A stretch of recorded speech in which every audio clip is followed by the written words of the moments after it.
2 jours avant l'anniversaire de ma belle-sœur, j'ai fermé tous les comptes de l'entreprise et retiré mon propre frère de chaque carte de crédit que je possédais. Mon frère parlait avec enthousiasme au téléphone de la toute nouvelle Mercedes-Benz Classe S qu'il allait offrir à sa femme pour son jour spécial. Mais ce qu'il ne savait pas, c'est que je me tenais juste derrière sa porte, écoutant chaque mot. Avant de poursuivre cette histoire, faites-moi savoir d'où vous regardez dans les commentaires ci-dessous. Cliquez sur le bouton j'aime et abonnez-vous si vous avez déjà dû rassembler discrètement vos preuves et tenir tête à un membre toxique de votre famille qui a gravement sous-estimé votre intelligence. Je m'appelle Maya et j'ai 32 ans. Je suis la fondatrice et directrice générale d'un cabinet de gestion de marque de luxe très prospère basé au cœur d'Atlanta. J'ai bâti mon entreprise à partir de rien, en commençant avec seulement un ordinateur portable d'occasion dans un studio exigu, alors que ma famille me répétait sans cesse que je faisais une erreur en abandonnant mes études de médecine. Aujourd'hui, mon cabinet occupe tout le dernier étage d'un immeuble moderne et élégant du centre-ville. J'emploie plus de 40 personnes et je gère les relations publiques de certaines des personnes les plus fortunées du pays. C'est un empire que j'ai moi-même créé. Pourtant, pour mes parents, j'ai toujours été la fille difficile qui devait en faire plus pour son frère aîné. Ce frère, c'est Marcus. Il a 35 ans et détient officiellement le titre de directeur des opérations dans mon entreprise. C'est un titre totalement fictif que j'ai créé il y a 2 ans lorsque ma mère, Brenda, s'est présentée en larmes à mon appartement de luxe, me suppliant de donner un travail à Marcus parce que sa dernière entreprise avait échoué et que sa femme, Chloé, menaçait de prendre les enfants et de le quitter. Contre mon meilleur jugement, je l'ai embauché. Je lui ai donné un immense bureau d'angle, un salaire généreux de 70 000 $ par an et une carte de crédit d'entreprise pour les dépenses professionnelles légitimes. Je pensais aider ma famille. Je pensais faire la bonne chose en lui donnant un filet de sécurité pour qu'il puisse enfin voler de ses propres ailes et être l'homme que mes parents ont toujours prétendu qu'il était. J'avais complètement tort. C'était un mardi après-midi quand l'illusion s'est finalement brisée. Le bureau bourdonnait de l'énergie habituelle du milieu de journée. Les téléphones sonnaient doucement en arrière-plan et l'odeur d'un expresso frais flottait depuis la salle de pause. Je venais de terminer une réunion de stratégie épuisante de 2 heures avec un client important et je retournais vers ma suite personnelle, une tasse de café frais à la main. Pour accéder à mon bureau, je devais passer devant la suite de Marcus. Sa lourde porte en chêne était légèrement entr'ouverte. Normalement, je serais passé devant sans y réfléchir à 2 fois, car Marcus faisait rarement quoi que ce soit de réelle valeur pour le cabinet de toute façon. Mais en passant, j'ai entendu le son incomparable de sa voix qui portait, ce rire tonitruant et trop confiant qu'il utilise lorsqu'il essaie d'impressionner d'autres hommes.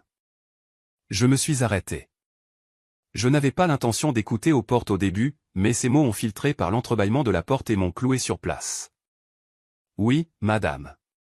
Je vous le dis, elle va absolument perdre la tête quand elle va la voir, disait Marcus d'un ton dégoulinant d'une arrogance injustifiée. Je veux la classe S avec toutes les options. Oui, celle que nous avons essayée la semaine dernière.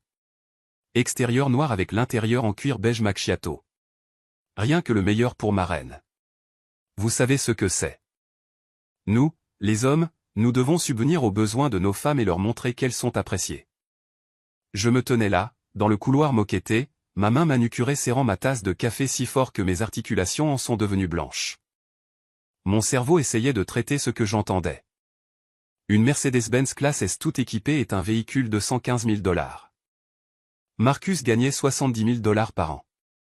Sa femme, Chloé, était une mère au foyer qui passait la majeure partie de ses journées à publier des photos esthétiques parfaitement soignées sur Instagram, se plaignant de la fatigue de sa vie de luxe. Ils avaient une hypothèque sur une immense maison de banlieue. Il n'y avait absolument aucun moyen mathématique pour que Marcus puisse s'offrir un acompte pour cette voiture, et encore moins l'acheter comptant. Puis mon sang s'est glacé. D'accord, mec. Préparez-vous à passer la carte, a dit Marcus, sa voix baissant légèrement, mais restant tout à fait audible dans le couloir silencieux. J'ai entendu le froissement du cuir alors qu'il sortait probablement son portefeuille. C'est une American Express, la carte noire d'entreprise. Oui, elle n'a pas de limite de dépenses prédéfinie, donc l'autorisation pour les 115 000 devrait passer instantanément. Il a ensuite entrepris de lire les 16 chiffres du compte d'entreprise principal de ma société. Il a lu la date d'expiration. Il a lu le code de sécurité à 4 chiffres sur le devant. Il l'a lu avec l'aisance décontractée d'un homme qui commande une pizza, et non d'un homme commettant une fraude financière massive contre l'entreprise de sa propre sœur. Je n'ai pas sursauté. Je n'ai pas défoncé la porte pour me mettre à lui hurler dessus. Grandir en tant que bouc émissaire dans un foyer où le fils aîné est traité comme un roi sans défaut vous apprend une compétence de survie très spécifique, vous apprenez à ravaler votre rage immédiate pour la transformer en un silence calculé. Si je l'affrontais à cet instant précis, il nierait. Il tisserait un tissu de mensonges. Il appellerait immédiatement notre mère et jouerait la victime, pleurant que sa cruelle sœur riche essayait de l'humilier devant un concessionnaire automobile la semaine de l'anniversaire de sa femme. Je savais exactement comment ce scénario se déroulait et je refusais d'y participer à nouveau. Au lieu de cela, j'ai pris une profonde et silencieuse inspiration. J'ai ajusté les revers de mon blazer cintré, j'ai tourné les talons et j'ai remonté silencieusement le reste du couloir jusqu'à mon propre bureau. Mes talons claquaient de manière rythmée sur le parquet ciré. Chaque pas me semblait incroyablement lourd, mais mon esprit bougeait à la vitesse de l'éclair. Je suis entré dans mon bureau spacieux, j'ai refermé la lourde porte vitrée derrière moi et je l'ai verrouillée. J'ai posé ma tasse de café sur le sous-verre en marbre de mon bureau en acajou. Mes mains étaient parfaitement stables. J'opérais dans un état de calme hyper focalisé qui, honnêtement, m'effrayait un peu. Je me suis assise dans mon fauteuil ergonomique en cuir et j'ai réveillé l'écran de mon ordinateur portable. L'écran brillait intensément, illuminant la rage sombre dans mes yeux. J'ai ouvert mon navigateur sécurisé et je suis allé directement sur le portail bancaire d'entreprise d'American Express. J'ai tapé mes identifiants principaux. J'ai saisi mon téléphone pour authentifier la connexion via l'application de sécurité. Le cercle de chargement bleu a tourné sur l'écran pendant ce qui m'a semblé une éternité. Mon cœur battait fort dans mes oreilles. Une partie de moi, la petite partie brisée de la petite fille qui voulait juste que son grand frère soit une bonne personne, priait pour que j'ai mal compris l'appel téléphonique. Je priais pour qu'il soit peut-être juste en train de demander le prix, ou qu'il ait peut-être gagné à la loterie et utilise sa propre carte. Le tableau de bord s'est chargé. L'écran blanc immaculé s'est rempli de lignes de texte noires et de chiffres verts. J'ai cliqué directement sur l'historique des transactions de la carte émise au nom de Marcus. C'était là, tout en haut des transactions en attente, une demande d'autorisation de $115 000 provenant du bucket Mercedes-Benz Luxury Auto Group. Il l'avait vraiment fait. Il avait réellement essayé d'acheter une voiture valant plus que son salaire annuel aux frais de mon entreprise. J'ai laissé échapper une longue et lente expiration. L'audace pure était époustouflante.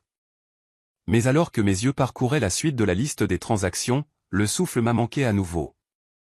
La voiture n'était pas un incident isolé. Mes yeux se sont fixés sur une transaction validée datant d'il y a exactement 6 jours. C'était un débit qui avait été entièrement traité et payé à partir de mon compte d'exploitation d'entreprise, $15 240. Le nom du commerçant indiqué était la boutique Chanel de Phipps Plaza.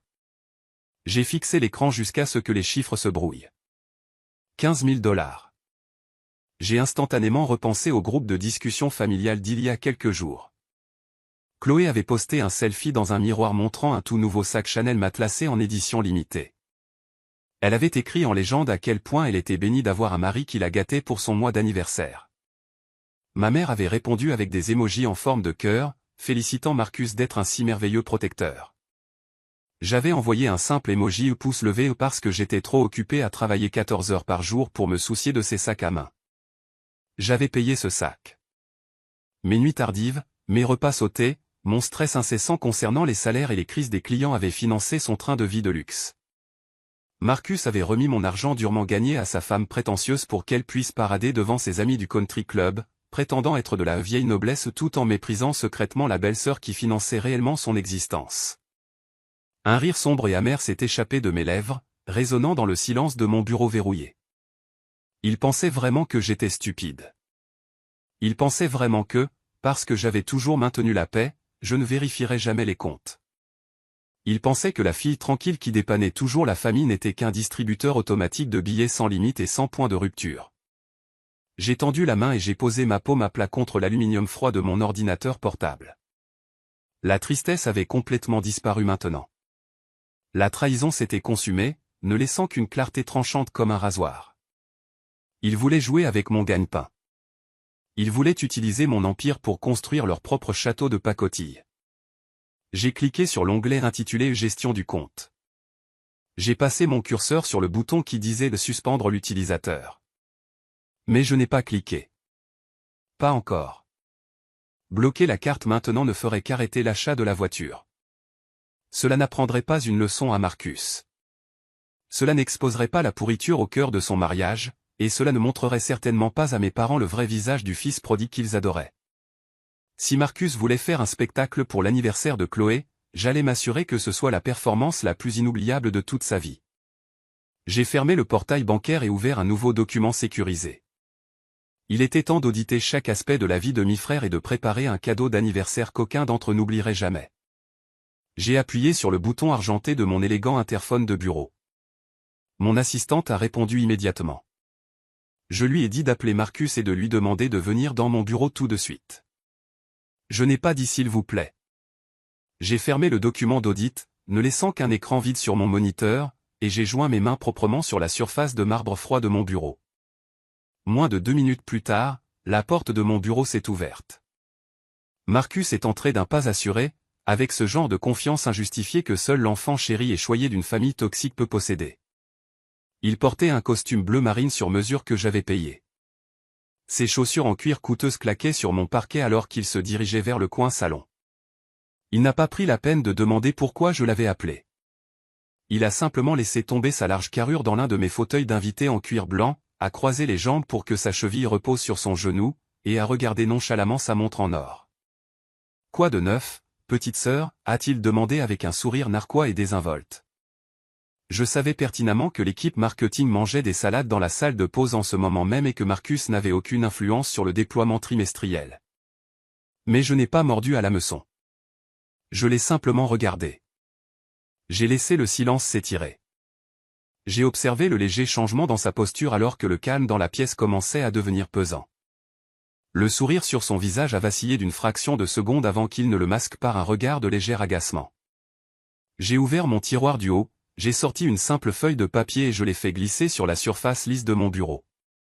C'était une copie imprimée du relevé de carte de crédit mettant en évidence la transaction de 15 240 $. « Explique-moi ça, Marcus » ai-je dit. Ma voix était dangereusement calme. Elle ne tremblait pas. Elle ne montait pas. C'était exactement le ton que j'utilisais lorsque je m'apprêtais à licencier un entrepreneur négligent. Marcus s'est penché en avant et a jeté un coup d'œil au papier. J'ai regardé ses yeux suivre la ligne surlignée. J'ai attendu la panique. Je m'attendais à des excuses bégayantes, ou du moins à une tentative frénétique de créer un mensonge crédible. Au lieu de cela, il a laissé échapper un petit rire dédaigneux. Il s'est adossé à son fauteuil, a passé son bras par-dessus le côté et m'a regardé comme si j'étais une enfant posant une question profondément stupide. « Oh, ça » a-t-il dit en agitant la main en l'air. « C'est juste le débit Chanel de la semaine dernière. J'avais l'intention de t'envoyer un email à ce sujet, mais ça m'est sorti de la tête. On avait beaucoup de choses à gérer. Tu avais l'intention de m'envoyer un email au sujet d'un débit non autorisé de 15 000 $ sur la carte de crédit de l'entreprise, ai-je répété. Les mots me semblaient amers. Allez, Maya. Ne sois pas si dramatique, a soupiré Marcus. Il a ajusté sa cravate, l'air tout à fait imperturbable. Ce n'est pas un débit non autorisé. Je suis le directeur des opérations. Je l'ai autorisé. Cela rentre parfaitement dans notre budget de relations publiques et de réseautage. J'ai senti un muscle de ma mâchoire se contracter. Relations publiques, ai-je répété. Tu as acheté à ta femme un sac à main de créateur en édition limitée pour son anniversaire. S'il te plaît, explique-moi exactement comment un morceau de cuir matelassé sert les relations publiques d'un cabinet de gestion d'entreprise. Marcus a levé les yeux au ciel et s'est redressé, adoptant soudainement le ton condescendant qu'il utilisait toujours lorsqu'il sentait que son autorité était remise en question. Il s'est penché plus près de mon bureau, pointant un doigt vers moi comme s'il donnait un brillant cours de commerce. Quand ma femme entre dans une pièce pleine de femmes de la haute société, elle doit avoir l'air d'en faire partie. Elle ne peut pas entrer avec un sac bon marché de prêt-à-porter. Ce sac Chanel est un investissement. C'est un signe de statut. Cela donne envie à ces femmes de lui parler. Et quand elle lui parle, elle leur remet notre carte de visite. J'ai pratiquement obtenu 3 nouveaux comptes rien qu'en m'assurant que ma femme soit à la hauteur. Tu devrais me remercier. Le délire pur dans sa voix était stupéfiant. Il croyait réellement à ses propres fadaises. Il avait passé toute sa vie à s'entendre dire par nos parents que sa simple présence était un cadeau pour le monde, et cela avait tellement déformé sa réalité qu'il pensait pouvoir détourner de l'argent de mon entreprise et appeler cela une faveur. Je l'ai laissé terminer son discours ridicule. Je ne l'ai pas interrompu. Je l'ai juste fixé, mon expression totalement neutre. Lorsqu'il a enfin cessé de parler, l'air assez fier de sa propre logique tordue, je me suis levé. J'ai contourné mon bureau et je me suis appuyé contre le devant de celui-ci, les bras croisés sur la poitrine. Je l'ai regardé de haut. Laisse-moi être parfaitement clair avec toi, Marcus, ai-je dit, ma voix descendant dans un registre bas et glacial. Chloé n'est pas une employée de ce cabinet. Elle n'est pas une ambassadrice pour cette marque. Les femmes du Oak Ridge Country Club ne cherchent pas à embaucher une agence de gestion de luxe auprès d'une mère au foyer qui passe ses mardis après-midi à faire des cours de pilates. Et même si c'était le cas, je ne te paie pas pour utiliser mes comptes d'entreprise afin de financer tes tentatives désespérées d'acheter l'affection de ta femme. Le visage de Marcus s'est assombri. Son air suffisant a disparu, remplacé par une moue défensive et laide. Maintenant, écoute-moi bien, a-t-il commencé, la voix montant d'un ton. Non, c'est toi qui m'écoutes, ai-je lâché, lui coupant la parole avec la précision d'un fouet. Tu vas te connecter à ton compte bancaire personnel tout de suite. Tu vas transférer 15 240 $ sur le fonds d'exploitation de l'entreprise, et tu as exactement 24 heures pour le faire. Si l'argent n'est pas sur mon compte d'ici demain après-midi, je déclare le débit comme fonds volés, et je laisserai le service des fraudes s'occuper de toi. Pendant une seconde, il y eut un silence de mort dans la pièce. L'air semblait assez épais pour être coupé au couteau. Marcus me fixait, les yeux écarquillés par un mélange de choc et de fureur. On ne lui avait jamais parlé ainsi de toute sa vie. Notre mère l'avait toujours protégé des conséquences. Notre père l'avait toujours sorti de ses dettes. Il s'était attendu à ce que je cède comme il le faisait toujours. Soudain, Marcus a frappé fort ses larges mains sur les accoudoirs du fauteuil en cuir blanc et s'est levé brusquement. Il me surplombait, le visage rouge de colère. « Est-ce que tu as perdu la tête ?» a-t-il crié, sa voix tonitruante faisant vibrer la vitre de mon bureau. Tu vas menacer ta propre chair et ton propre sang pour une goutte d'eau dans l'océan? Tu gagnes des millions de dollars par an, Maya. Des millions. Et tu vas rester assise là à essayer de ruiner ma vie pour un satané sac à main. Je n'ai pas reculé. J'ai regardé droit dans ses yeux furieux. Ce n'est pas une question de sac à main, Marcus. C'est le fait que tu sois un voleur. Tu as volé mon entreprise. Je n'ai rien volé du tout, a-t-il hurlé, s'approchant de moi, essayant d'utiliser sa taille physique pour m'intimider comme il le faisait toujours quand nous étions enfants. Mais je n'étais plus une enfant. Il a ricané, sa lèvre supérieure se retroussant de dégoût. Il perdait l'argument professionnel, alors il a fait ce qu'un narcissique fait toujours lorsqu'il est acculé, il est passé à l'attaque personnelle. C'est de ça qu'il s'agit vraiment, a-t-il craché, pointant un doigt épais à 1 centimètre de mon visage. Tu n'es pas en colère pour une dépense professionnelle.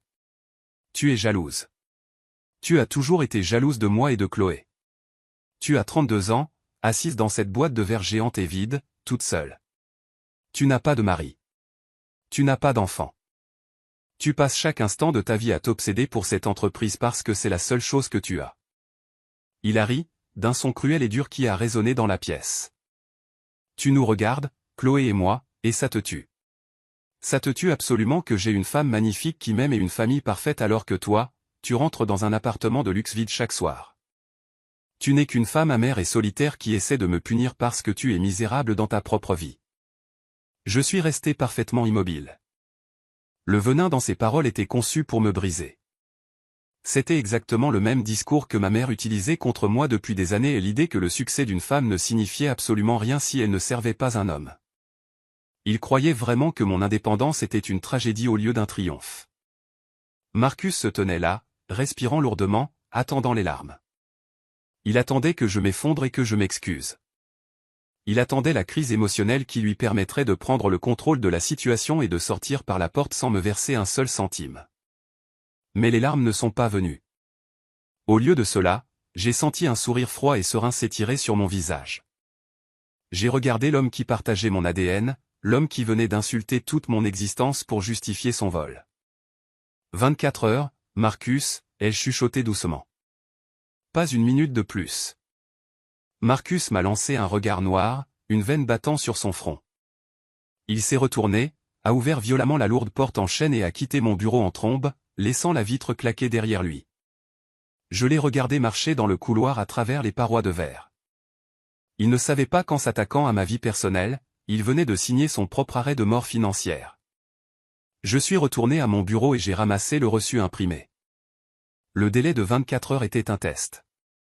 Je savais qu'il n'avait pas l'argent pour me rembourser, et je savais exactement vers qui il allait accourir, en pleurant sur l'injustice de mon traitement à son égard. Je me suis réinstallé dans ma chaise et j'ai attendu, car la véritable guerre était sur le point de commencer. Je n'ai pas eu à attendre longtemps. Moins d'une heure après que Marcus soit sorti furieux de mon bureau, la lourde porte vitrée s'est de nouveau ouverte. Il n'y a pas eu de coup à la porte. Il n'y a pas eu de demande polie de mon assistante via l'interphone. Il n'y avait que ma mère, Brenda, marchant dans mon sanctuaire privé comme si elle possédait tout l'immeuble. Elle serrait son sac de créateur surdimensionné comme une arme, et son visage était figé dans un masque d'indignation vertueuse. Elle avait manifestement pleuré, bien que je sache, grâce à des décennies d'expérience, que ces larmes n'étaient jamais nées d'une tristesse sincère. Elles étaient une manœuvre tactique conçue pour manipuler les gens autour d'elle. Je ne me suis pas levé. Je ne lui ai pas proposé de siège. Je suis simplement resté derrière mon bureau et je l'ai regardé faire les 100 pas sur le tapis perçant coûteux. Tandis qu'elle bougeait, les murs de mon vaste bureau ont soudainement semblé se refermer lentement sur moi. La lumière vive de l'après-midi qui traversait les fenêtres allant du sol au plafond a semblé s'atténuer. L'air est devenu épais et lourd du poids étouffant de 32 ans de manipulation émotionnelle. Chaque fois que ma mère entrait dans une pièce, elle apportait avec elle un nuage sombre de culpabilité et d'obligation, et aujourd'hui ne faisait certainement pas exception.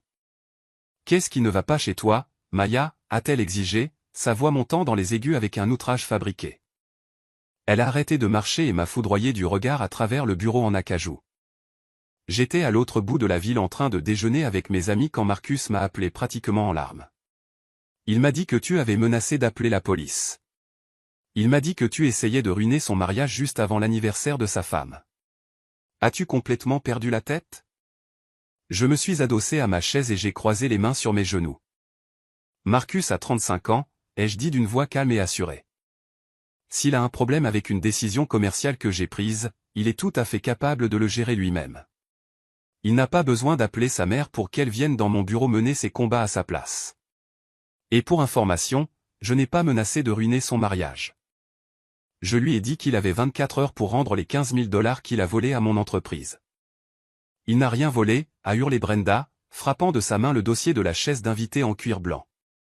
Il est directeur des opérations. Il menait des affaires. Il m'a tout dit sur l'événement au Country Club. Il essaie d'attirer des clients fortunés dans ton cabinet, et tu le traites comme un vulgaire criminel. Tu devrais être à genoux en train de le remercier de se donner tant de mal pour aider ta petite entreprise à croître. Ma petite entreprise, ai-je répété, laissant les mots flotter dans l'air. Mère, cette petite entreprise emploie 40 personnes et génère des revenus à 8 chiffres chaque année. Marcus n'a pas apporté un seul client depuis le jour où je lui ai donné ce titre bidon. Tout ce qu'il fait, c'est jouer au golf et dépenser mon argent. Il a pris la carte de crédit de l'entreprise et a acheté un sac à main de créateur pour sa femme. C'est un détournement de fonds. Brenda a levé les mains au ciel, ignorant complètement la réalité juridique et éthique de la situation. Oh, s'il te plaît, arrête d'utiliser ces grands mots dramatiques, s'est-elle moquée en levant les yeux au ciel. Détournement de fonds. Tu es si dramatique, Maya. Tu as toujours été si dramatique et difficile. Tu ne supportes pas de voir ton frère heureux, n'est-ce pas?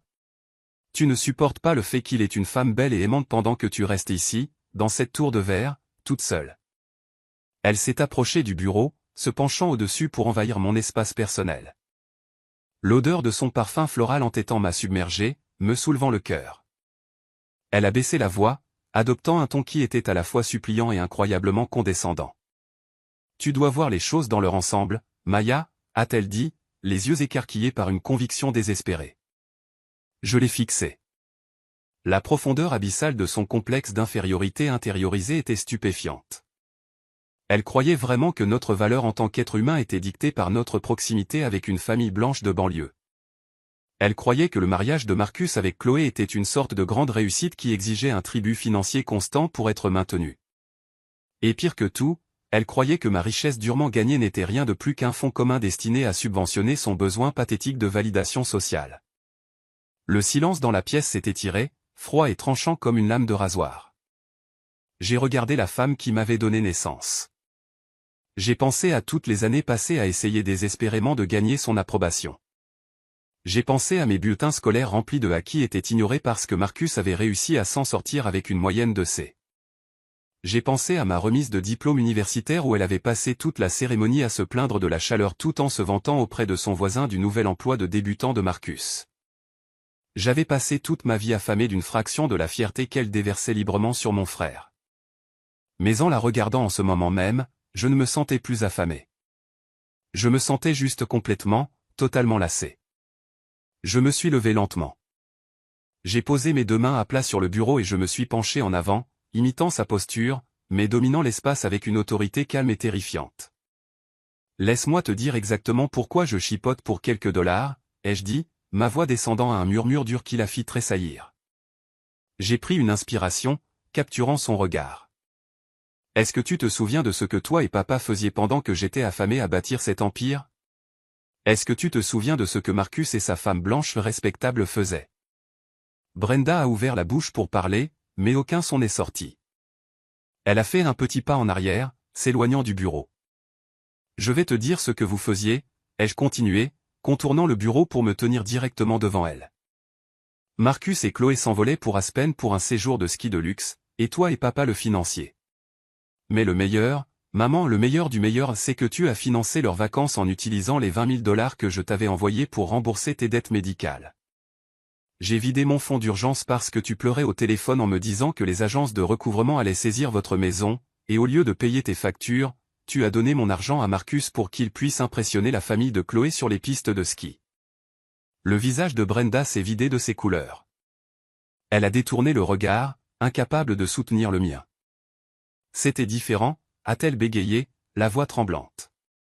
Je ne suis pas la plus forte, les jeux corrigés, mon ton glacial. Je suis celle qui a été négligée.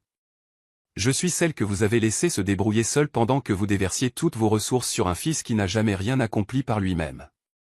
Vous avez exigé que je l'embauche. Vous avez exigé que je lui donne un salaire à 6 chiffres pour ne absolument rien faire. Je l'ai fait parce que j'avais pitié de vous, mais la charité s'arrête aujourd'hui. Brenda a secoué la tête, reculant vers la porte. Tu ne peux pas faire ça, Maya. Tu vas déchirer cette famille pour un sac à main. Ton père va être furieux quand je lui dirai comment tu traites ton frère. Tu peux dire à papa ce que tu veux, ai-je dit en croisant les bras sur ma poitrine. Mais mon ultimatum tient toujours. Marcus a jusqu'à demain après-midi pour remettre ses 15 000 dollars sur mon compte d'exploitation. S'il ne le fait pas, je lui interdis l'accès au bâtiment, j'annule tous ses accès d'entreprise et je signale le vol. Et non, maman, je me fiche que Chloé doive porter un sac en toile au country club. Je ne suis pas le distributeur automatique de cette famille. Brenda a saisi la poignée argentée de la porte vitrée. Elle m'a regardé avec un mélange de peur et de profond ressentiment. Elle réalisait enfin que la petite fille obéissante qui mendiait autrefois son amour était morte et enterrée. À sa place se tenait une femme qui détenait les clés financières de tout leur royaume. Tu es une femme froide et amère, Maya, a craché ma mère, la voix tremblante de rage. Tu as peut-être de l'argent, mais tu n'as pas de cœur.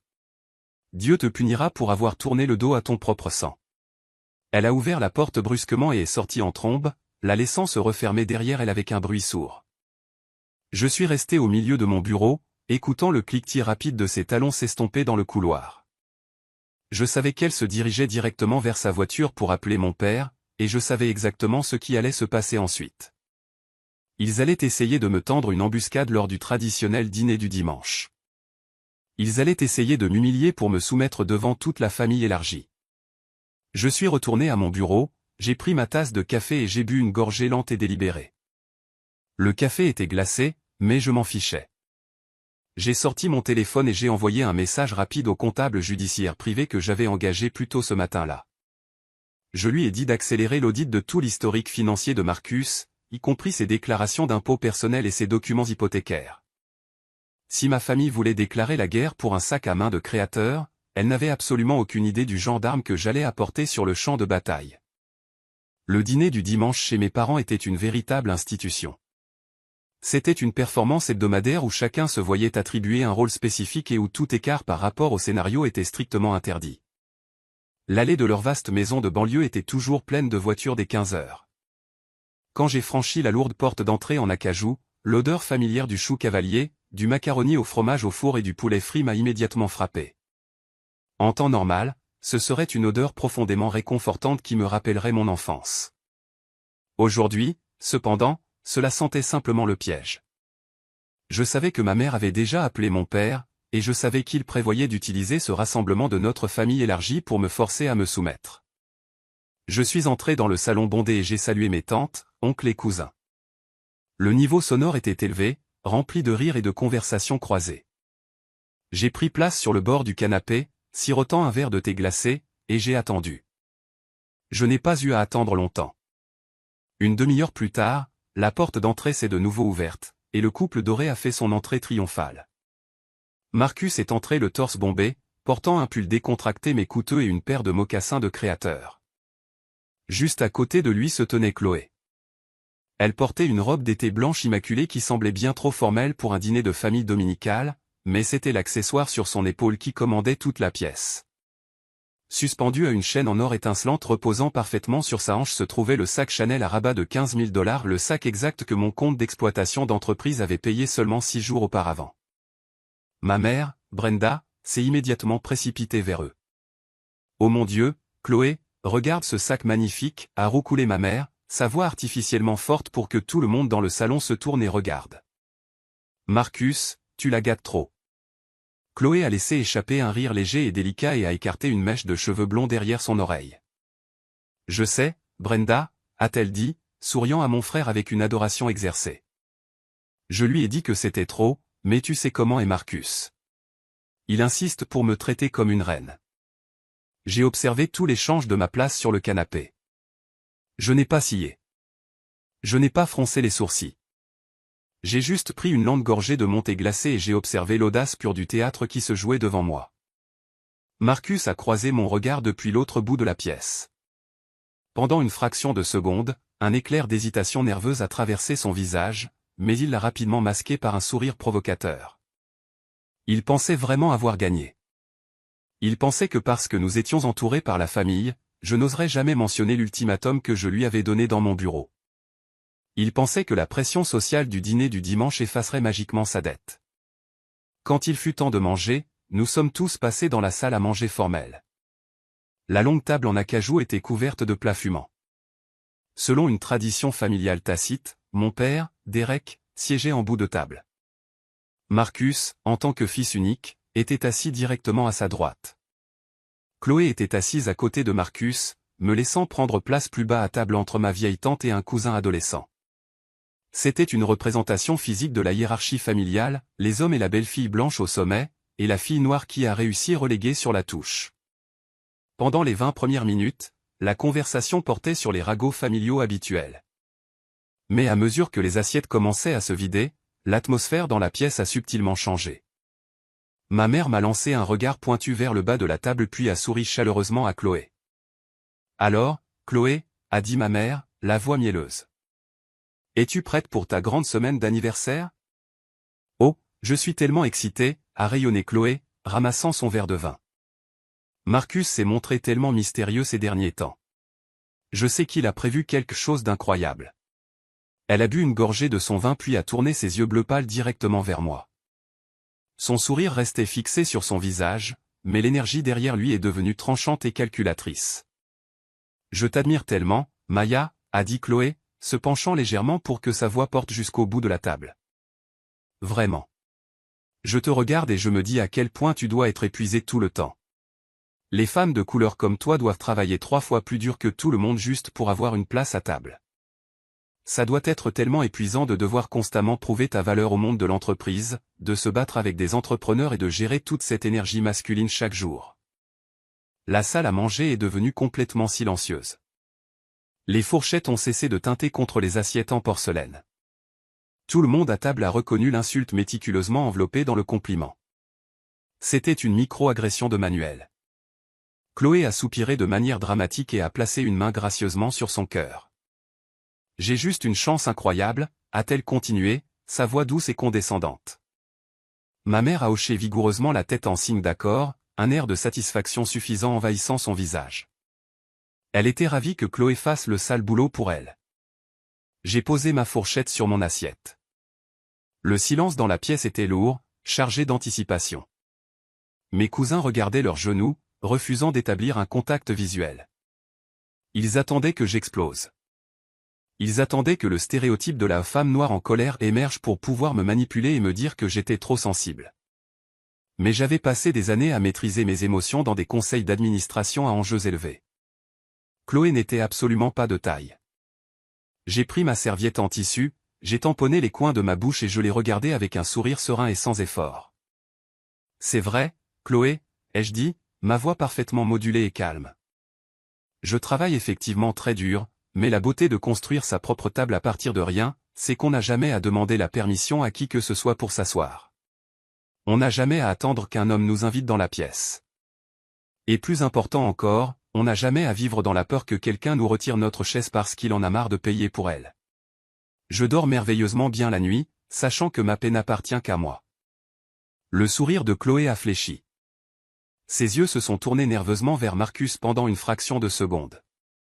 Elle ne comprenait pas pleinement la menace cachée dans mes mots, mais elle pouvait sentir l'autorité absolue qui les sous-tendait. Avant que Chloé ne puisse formuler une réponse, mon père s'est raclé la gorge bruyamment. Derek était un homme qui exigeait d'être le centre de l'attention, et il n'avait absolument aucune tolérance pour voir son fils paraître faible. Il a pris son verre en cristal et l'a frappé avec son couteau, faisant résonner une note aiguë dans la salle à manger. Très bien, ça suffit les bavardages féminins, a tonné mon père, se levant en bout de table. Il a levé son verre, regardant fièrement mon frère. Je veux porter un toast. Tout le monde à table a levé son verre avec obéissance. J'ai gardé les mains croisées sur mes genoux. Dans cette famille, nous respectons la tradition, a déclaré mon père, sa voix grave résonnant sur les murs de la salle à manger. Nous respectons l'ordre. Un homme est censé diriger son foyer et prendre soin de sa femme. C'est ainsi que le monde fonctionne, et c'est ce que Dieu a voulu. Je regarde mon fils assis ici aujourd'hui et mon cœur se gonfle d'une fierté absolue. Marcus, tu es devenu un patriarche modèle. Tu es le roc de cette famille. Mon père a fait une pause pour laisser l'éloge s'imprégner, lançant un bref regard furieux dans ma direction. Il voulait s'assurer que je comprenais exactement où je me situais. Mes millions de dollars ne signifiaient rien pour lui parce que je n'étais pas un homme. Tu t'occupes magnifiquement de Chloé, a continué mon père, tournant de nouveau son attention vers son fils. Et il se trouve que je connais un petit secret. Je sais que mon fils a prévu quelque chose pour l'anniversaire de sa femme cette semaine qui va choquer tout le monde dans cette pièce.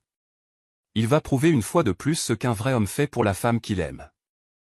Il offre le meilleur du meilleur. À Marcus et Chloé. À Marcus et Chloé, a répété la famille à l'unisson, levant les verres encore plus haut. Marcus a rayonné, se délectant de cette adoration non méritée. Il m'a regardé depuis le bout de la table, un éclat triomphant et arrogant émanant de son visage. Il a levé son verre de vin rouge directement vers moi dans un toast moqueur et silencieux. Il me défiait de gâcher le moment. Il me défiait de prendre la parole et de briser l'illusion familiale sacrée. J'ai regardé mon frère, le patriarche modèle, qui était actuellement en train de se noyer dans une dette secrète. J'ai regardé ma belle-sœur, la reine choyée, qui portait un sac à main volé. Et j'ai regardé mes parents, les complices, qui étaient prêts à sacrifier tous mes moyens de subsistance juste pour maintenir la fiction de leur fils parfait. Je n'ai pas levé de verre. Je n'ai pas dit un mot. J'ai simplement rendu son regard à Marcus et je lui ai adressé un sourire lent et glaçant. Mon téléphone a vibré silencieusement dans la poche de mon blazer. Je savais, sans même regarder, qu'il s'agissait d'un courriel de mon comptable judiciaire privé. L'audit était terminé. Laissez-les boire leur vin et faire leur grand discours. Ils n'avaient absolument aucune idée que le sol sous leurs pieds était sur le point de s'effondrer complètement. Le toast a pris fin, et le tintement des verres en cristal s'est transformé en un bourdonnement sourd de bavardages familiaux. Mon père a repris sa place en bout de table, l'air immensément satisfait de son propre discours. Mon frère Marcus a pris une grosse bouchée de sa côte de bœuf, ressemblant à un roi tenant sa cour. La notification de courriel qui venait de vibrer dans ma poche n'était que la vérification préliminaire de nos comptes d'entreprise. Mais en regardant Marcus assis là, baignant dans l'adoration aveugle de mes parents, j'ai réalisé que je devais savoir exactement jusqu'où s'étendait son arrogance. J'ai décidé de tendre un piège très simple juste là, au-dessus des pommes de terre écrasées et de la sauce. Je me suis légèrement penché en avant, posant mes avant-bras sur le bord de la table en acajou. « Chloé », ai-je dit, d'une voix parfaitement décontractée et agréable, couvrant le bruit ambiant de la pièce. « Je voulais te demander, est-ce que la carte platine a bien fonctionné pour tes achats d'anniversaire cette semaine ?» C'était une question entièrement inventée. Il n'y avait pas de carte corporative platine. Je n'émettais des cartes corporatives noires que pour mon équipe exécutive et des cartes hors standard pour le département des voyages. Mais Chloé, impatiente de faire étalage de sa richesse fabriquée devant la famille élargie, n'a pas hésité une seule seconde. Elle s'est tamponnée la bouche avec une serviette en tissu et m'a adressé un sourire éblouissant, artificiellement éclatant. « Oh, parfaitement, Maya », a-t-elle répondu d'une voix qui portait jusqu'au bout de la table, s'assurant que tout le monde puisse l'entendre. Marcus est tellement sur les choses. En fait, il l'a utilisé ce matin même pour renouveler notre adhésion VIP au Oak Ridge Golf Club. Il nous a même fait passer au niveau élite pour que nous puissions organiser des dîners privés sur la terrasse cet été. Ça va être absolument parfait pour recevoir ses clients à haute valeur nette. Elle a pris une gorgée délicate de son vin rouge, totalement inconsciente de la bombe financière massive qu'elle venait de faire exploser. J'ai gardé le sourire agréable plaqué sur mon visage, mais intérieurement mon sang s'est complètement glacé. Je me suis figé. Les sons ambiants de mes tantes qui riaient et de mon père qui parlait de sport se sont soudain estompés en un bourdonnement statique sourd. Mon esprit, un instrument finement réglé de stratégie corporative, a commencé à calculer les chiffres à une vitesse fulgurante. Une adhésion VIP de niveau élite au Oak Ridge Golf Club nécessitait des frais d'initiation de $50 000 et des cotisations annuelles d'au moins $20 000. C'était un enclave exclusif pour les familles de l'Old d'Atlanta. Je le savais de source sûre parce que j'avais décliné une invitation à rejoindre ce même club 2 ans plus tôt, jugeant que le retour sur investissement ne valait pas les frais exorbitants. Le relevé de la carte corporative que j'avais examiné plus tôt dans mon bureau ne montrait absolument aucune transaction liée à un club de golf. Aucune. Marcus gagnait un salaire brut de $70 000 par an. Après les impôts fédéraux, les impôts d'État et l'assurance maladie, son salaire net réel était d'environ $4 500 par mois. Pourtant, il finançait actuellement une énorme hypothèque suburbaine, un sac à main de créateur à $15 000, une adhésion à un country club à $50 000 et un véhicule de luxe à $115 000. Les calculs n'étaient pas simplement erronés, ils étaient catastrophiquement impossibles. D'où venait cet afflux massif d'argent? S'il ne mettait pas les frais d'initiation du club de golf sur la carte de crédit corporative, il obtenait les fonds d'ailleurs. Pendant une brève seconde, je me suis demandé s'il avait contracté des prêts désespérés auprès de personnes dangereuses. Mais Marcus était bien trop lâche pour ce genre de risque de rue. Il aimait les environnements corporatifs propres et bien éclairés. Il aimait prétendre être un homme d'affaires légitime, ce qui signifiait que tout ce qu'il faisait pour financer ce mode de vie fantôme impliquait des banques, des lignes de crédit et des documents légaux.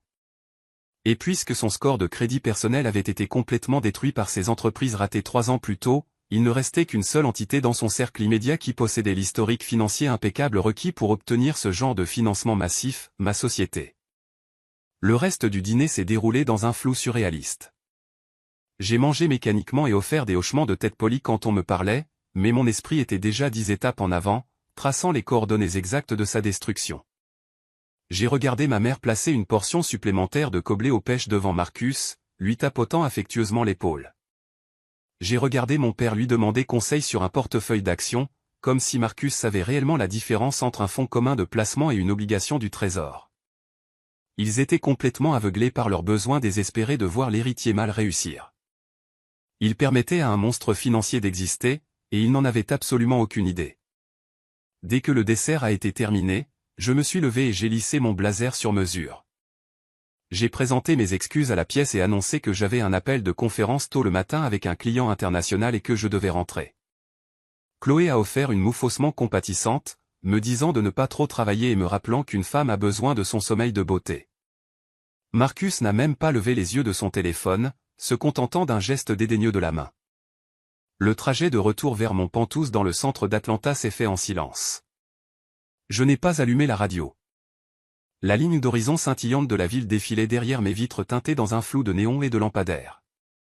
La douleur initiale de la trahison s'était entièrement évaporée, ne laissant derrière elle qu'une concentration froide, tranchante et prédatrice. Au moment où j'ai garé ma voiture dans ma place de parking réservée, j'avais déjà formulé un plan d'attaque complet. Je suis entré dans mon Pentouse, posant mes clés sur la console en marbre de l'entrée.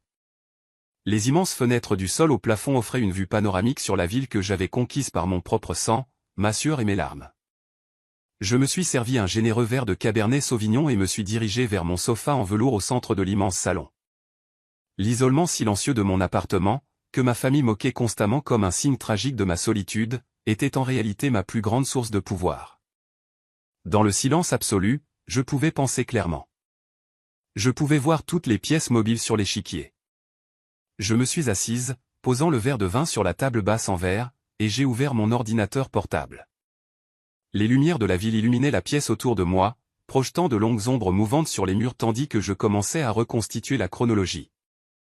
Je ne me suis pas donné la peine de regarder l'email préliminaire que j'avais reçu plus tôt. Il n'était plus suffisant. Découvrir que Marcus volait dans le compte d'exploitation n'était que gratter la surface. Je devais arracher tous les planchers et exposer les fondations pourries en dessous. J'ai ouvert mon client email chiffré et rédigé un message de haute priorité à David, mon auditeur financier indépendant principal. David était un ancien enquêteur fédéral spécialisé dans la fraude corporative et le traçage d'actifs. Il était incroyablement cher, totalement discret et absolument impitoyable quand il s'agissait de traquer l'argent caché. J'ai tapé rapidement, mes doigts volant sur le clavier avec une précision absolue. David, j'ai besoin d'un audit forensique complet et exhaustif de mon directeur des opérations, Marcus. Ne vous limitez pas aux comptes de dépenses corporatives. J'ai besoin d'une plongée profonde dans ses rapports de crédit personnel, ses relevés bancaires et tous les prêts en cours. Plus précisément, je veux que vous vérifiez le numéro d'identification de l'employeur de ma société par rapport à toute demande récente de crédit à haut rendement ou garantie financière personnelle. J'ai fait une pause, prenant une lente gorgée de vin rouge. Le liquide sombre a brûlé agréablement en descendant, m'ancrant dans la réalité de ce que j'allais faire. J'ai reposé le verre et continué à taper. Je veux aussi que vous récupériez les registres publics de propriété et les dépôts de sociétés à responsabilité limitée pour la propriété résidentielle qu'il occupe actuellement. Suivez chaque virement qui est sorti de nos comptes au cours des 24 derniers mois. Ne laissez absolument aucune pierre non retournée. Je veux savoir exactement comment il finance un mode de vie qui coûte le triple de son salaire annuel légitime. Traitez cela comme une enquête active de fraude interne. J'ai besoin du rapport complet demain matin avant les heures d'ouverture des affaires. J'ai appuyé sur envoyer. L'email a filé dans l'éther numérique, portant le poids d'une frappe nucléaire tactique. J'ai fermé l'ordinateur portable et me suis adossé au coussin en velours moelleux, regardant la ville scintillante en bas. Mon frère avait franchi une ligne qui ne pouvait jamais être franchie en sens inverse. Voler quelques milliers pour un sac à main était un crime d'opportunité. Mais fabriquer une vie entière fausse en utilisant mon identité corporative durement gagnée était une attaque systémique et coordonnée contre mes moyens de subsistance. Il avait utilisé l'amour inconditionnel de mes parents comme bouclier social et ma propre entreprise comme sa tirelire personnelle. Il avait permis à sa femme de s'asseoir à ma table de dîner et d'insulter mon indépendance tout en vivant secrètement entièrement des fruits de mon travail. Il pensait que j'étais juste la machine ATM silencieuse qui finirait par céder la moitié de ma société simplement parce que nous portions le même nom de famille. Il pensait que la loyauté familiale signifiait que j'absorberais leurs dettes et applaudirais leur délire pour toujours. Il pensait que la brebis galeuse de la famille resterait toujours dans son coin et encaisserait les abus. J'ai souri dans la pièce vide. Demain matin, David allait livrer les dernières pièces du puzzle. Et dans 2 jours, lors de la grande célébration d'anniversaire de Chloé, j'allais réduire en cendres l'empire factice de Marcus et forcer ma famille à regarder les cendres tomber. Le soleil s'est levé sur la ligne d'horizon d'Atlanta, projetant une lumière pâle et douce à travers les fenêtres du sol au plafond de mon Pentouse. Je n'avais pas dormi une seule minute. J'étais assise exactement au même endroit sur mon sofa en velours, une tasse de café froide reposant sur la table en verre devant moi. L'écran de mon ordinateur portable était la seule source de lumière vive dans la pièce, se reflétant dans mes yeux. À exactement 6h45 du matin, une douce sonnerie a retenti dans l'appartement silencieux. Un email chiffré de David, mon auditeur financier indépendant, venait d'arriver dans ma boîte de réception. La ligne d'objet disait simplement « Résultats urgents de l'audit financier pour Marcus ». Mon téléphone a vibré contre la table en verre immédiatement après l'arrivée de l'email. C'était David. J'ai répondu à la première sonnerie, ma voix parfaitement stable malgré le nœud lourd qui se formait dans mon estomac. « Maya, vous devez ouvrir le document et regarder la page 12 tout de suite », a dit David. Il ne s'est pas embêté avec une salutation polie. Son ton était mortellement sérieux, dépouillé de son calme professionnel habituel. Il a compromis votre entité corporative principale. Vous devez contacter votre équipe juridique avant l'ouverture des banques aujourd'hui. J'ai mis le téléphone sur haut-parleur, l'ai posé sur la table et cliqué sur le lien sécurisé dans l'email. J'ai tapé mon mot de passe à double authentification et regardé un document PDF de 70 pages se charger sur mon écran. J'ai sauté le résumé exécutif et fait défiler directement jusqu'à la 12e page. Tandis que mes yeux parcouraient les blocs denses de données financières et les documents légaux scannés, la douce lumière matinale dans la pièce semblait se transformer entièrement en froid glacial. L'air dans mes poumons a disparu. Mon regard s'est rétréci, se concentrant en une focalisation froide et absolue. Marcus n'avait pas simplement utilisé une carte de crédit corporative pour acheter des sacs chers et des adhésions à des clubs de golf. La réalité de sa trahison était bien plus sombre et infiniment plus sophistiquée qu'un simple cas de dépense non autorisée. Il avait armé son titre. Quand ma mère s'était tenue dans mon salon il y a 2 ans en pleurant et en me suppliant de donner à Marcus le titre de directeur des opérations, elle avait argué qu'il avait besoin d'une position respectable pour se sentir comme un homme. Elle avait dit que cela lui donnerait de la confiance. J'avais stupidement donné ce titre, pensant que ce n'était que des mots vides sur une carte de visite brillante pour maintenir la paix familiale. Mais dans le monde financier corporatif, un directeur des opérations est un dirigeant exécutif légalement reconnu. Marcus avait pris ce titre et était allé directement dans une banque de prêt commercial boutique dans le centre d'Atlanta. Il s'était présenté comme un dirigeant autorisé de ma firme de gestion de marques de luxe, puis il avait commis une fraude fédérale massive. Les documents brillants sur mon écran étaient des copies de demandes de prêt et d'accords de crédit approuvés. Marcus avait utilisé le numéro d'identification de l'employeur exact de ma société pour demander une énorme ligne de crédit revolving d'affaires.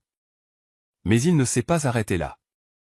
Parce que son propre crédit personnel était complètement ruiné par ses échecs commerciaux passés, il ne pouvait pas obtenir les prêts sur sa seule signature. Il avait besoin d'un garant avec une santé financière impeccable. Alors, il avait forgé une résolution corporative interne complète avec une signature fabriquée qui ressemblait vaguement à la mienne. Il avait officiellement prétendu que ma société agissait comme garant corporatif inconditionnel pour ses prêts privés. J'ai lu les chiffres exacts sur l'écran et senti une vague nauséeuse de nausée me submerger. 350 000 $. C'était la limite maximale de la ligne de crédit fantôme qu'il avait réussi à ouvrir il y a 6 mois. Il avait mis en gage les actifs liquides de ma société comme garantie pour financer son mode de vie entièrement fabriqué. J'ai cliqué sur les pages suivantes, traçant la piste digitale agonisante de l'endroit où mon argent était allé. Les 50 000 $ de frais d'initiation pour le Oak Ridge Golf Club avaient été tirés directement de cette ligne de crédit frauduleuse. Des vacances coûteuses aux Bahamas pour lui et Chloé, des montres de luxe, des dîners haut de gamme dans des steakhouse, et des transferts d'argent continus vers son compte courant personnel. Il vivait comme un multimillionnaire avec de l'argent volé et emprunté. Et il avait attaché toute cette dette explosive directement au coût de mon entreprise. La logique financière était absolument terrifiante et mathématiquement condamnée. Marcus gagnait un salaire légitime de 70 000 $ par an, mais il dépensait entre 30 000 $ et 40 000 $ par mois. La ligne de crédit fantôme se tarissait rapidement. Il portait actuellement un solde de 290 000 $. Les paiements minimaux mensuels seuls commençaient à éclipser complètement son vrai salaire légitime. Cela expliquait pourquoi il avait soudain commencé à puiser dans le compte d'exploitation corporative principal pour acheter à Chloé le sac Chanel, il épuisait son crédit volé et siphonnait maintenant de l'argent directement de mes comptes de paie pour maintenir sa grande illusion en vie. « Maya, est-ce que vous regardez les dépôts du Uniform Commercial Code » a demandé David par le haut-parleur, brisant mon silence. « Je les regarde » ai-je murmuré. Ma voix m'a semblé étrangère, creuse et métallique. J'ai fixé une copie digitale de sa signature forgée sur un document de privilège uniforme commercial code, UCC. Dans le système financier américain, un privilège UCC signifiait que la banque avait une revendication légale et active sur les actifs de mon entreprise si le prêt entrait un jour en défaut. Cela signifiait que si un client payait 100 000 $ à ma firme pour une campagne de relations publiques, la banque pouvait légalement intercepter ces fonds avant qu'ils n'atteignent mon compte de paie.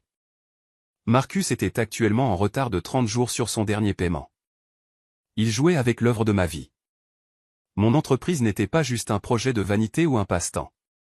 C'était la culmination de mon sang, de ma sueur et de mon sacrifice absolu. J'avais 40 employés qui comptaient sur moi pour nourrir leur famille et payer leurs hypothèques. J'avais de jeunes femmes de couleur travaillant comme chargées de relations publiques juniors qui me regardaient avec admiration parce que je leur avais promis un environnement sûr et stable pour construire leur carrière. J'avais des contrats de plusieurs millions de dollars avec des clients à haute valeur nette qui me faisaient confiance pour leur réputation mondiale. Si Marcus faisait défaut sur cette énorme dette fantôme, la banque de prêt boutique n'irait pas après lui. Il savait qu'il n'avait absolument rien de valeur à saisir. Il viendrait directement après ma firme. Il gèlerait mes comptes d'exploitation. Il saisirait mes actifs corporatifs. La paix rebondirait. Mes clients paniqueraient et partiraient. L'incroyable empire que j'avais construit à partir d'un petit appartement studio serait publiquement démantelé et traîné dans la boue. Tout cela parce que mon frère de 35 ans avait besoin de prouver à sa femme Antitole qu'il était un patriarche riche. J'ai repoussé ma chaise de la table en verre et me suis levé. Mes jambes semblaient légèrement engourdies, mais mon esprit fonctionnait avec une clarté terrifiante. La colère que j'avais ressentie la veille dans mon bureau face au reçu Chanel semblait incroyablement petite maintenant. Ce n'était plus une querelle familiale autour d'un sac de créateurs ou d'un commentaire toxique à table. C'était un combat pour ma pure survie. Marcus avait essentiellement attaché une bombe financière aux fondations de mon entreprise et remis le détonateur à une banque. Je me suis approché des fenêtres et j'ai regardé les rues d'Atlanta se réveiller en bas. Les commutés matinaux ressemblaient à de minuscules fourmis métalliques naviguant dans la grille de béton, inconscients de la tempête qui couvait dans mon Penthouse. J'ai pensé à ma mère, Brenda, assise à la table du dîner du dimanche, louant fièrement Marcus d'être le roc de la famille. J'ai pensé à mon père, Derek, levant son verre en cristal et portant un toast au succès de son fils. Ils avaient exigé que je fournisse un filet de sécurité pour leur Golden Boy. Ils m'avaient culpabilisé, manipulé et pressurisé pour lui donner les clés de mon royaume parce qu'il croyait fermement que le succès d'une femme n'avait de sens que s'il servait les hommes de sa famille. Il s'était complètement trompé. Je n'étais pas un filet de sécurité. J'étais l'ensemble de la fondation, et ils avaient laissé un parasite ronger les poutres de soutien. Je me suis demandé pendant une brève seconde si mes parents connaissaient l'ampleur de cette fraude, mais j'ai rapidement écarté cette pensée. Marcus était bien trop lâche pour admettre ses échecs auprès des gens qu'il adorait. Il voulait qu'ils le considèrent comme un roi qui s'était fait tout seul. David, ai-je dit, en me penchant par-dessus la table vers le téléphone, envoie immédiatement tous ces documents à mon équipe juridique. Dis-leur de rédiger une injonction de cessation et d'abstention d'urgence et de préparer un rapport de fraude pour les autorités fédérales. Mais ne dépose rien auprès de la banque tant que je ne te donne pas le feu vert. J'ai besoin exactement de 48 heures avant que cela ne devienne public. Compris, a répondu David. Mais Maya, tu dois regarder la section 4 avant que je raccroche. Le traçage des actifs immobiliers ça va te rendre malade. J'ai mis fin à l'appel et me suis rassise sur le canapé en velours. La fraude au prêt était la découverte la plus dangereuse sur le plan juridique, mais David avait raison, la section immobilière allait être la plus dévastatrice sur le plan personnel. J'ai cliqué sur le lien pour la section 4. Si Marcus était prêt à falsifier des documents d'entreprise pour financer ses adhésions à des clubs de golf, je savais exactement ce que j'allais trouver concernant l'immense maison de banlieue où lui et Chloé vivaient, la même maison que Chloé exhibait constamment sur ses plateformes de réseaux sociaux comme preuve de leur succès autodidacte. J'ai fait défiler jusqu'aux actes de propriété et aux registres fiscaux immobiliers que David avait minutieusement extraits de la base de données du comté. Je me suis préparé pour la couche finale de la tromperie de mon frère.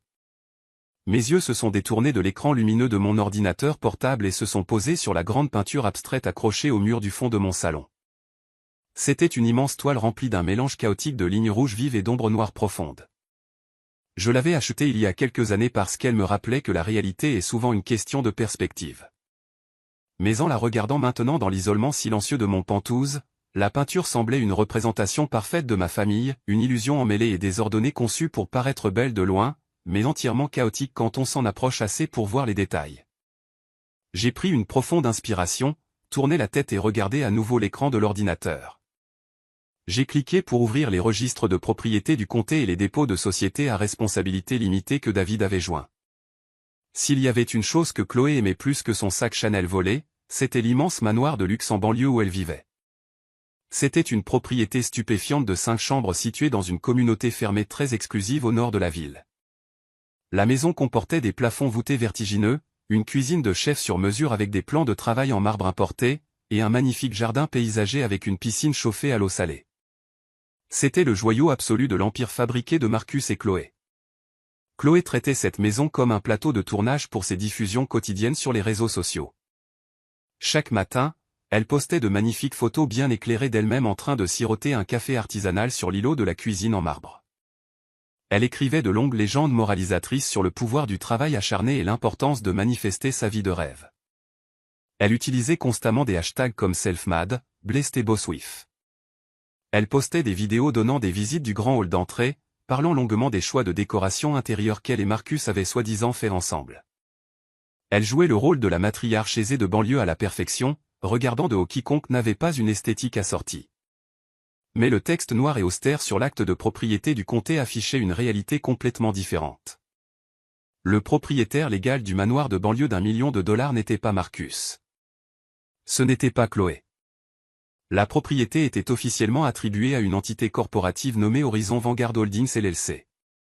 J'ai fixé le nom de la LLC sur l'écran. Je n'avais pas besoin que David me dise qui possédait cette société holding. Je savais exactement qui en était propriétaire parce que c'était moi qui avais déposé les documents d'incorporation il y a 4 ans. Horizon Vanguard Holdings était un portefeuille d'investissement immobilier privé que je possédais à 100% en toute propriété. C'était une entreprise distincte de ma firme de relations publiques, conçue pour détenir des actifs physiques en appréciation.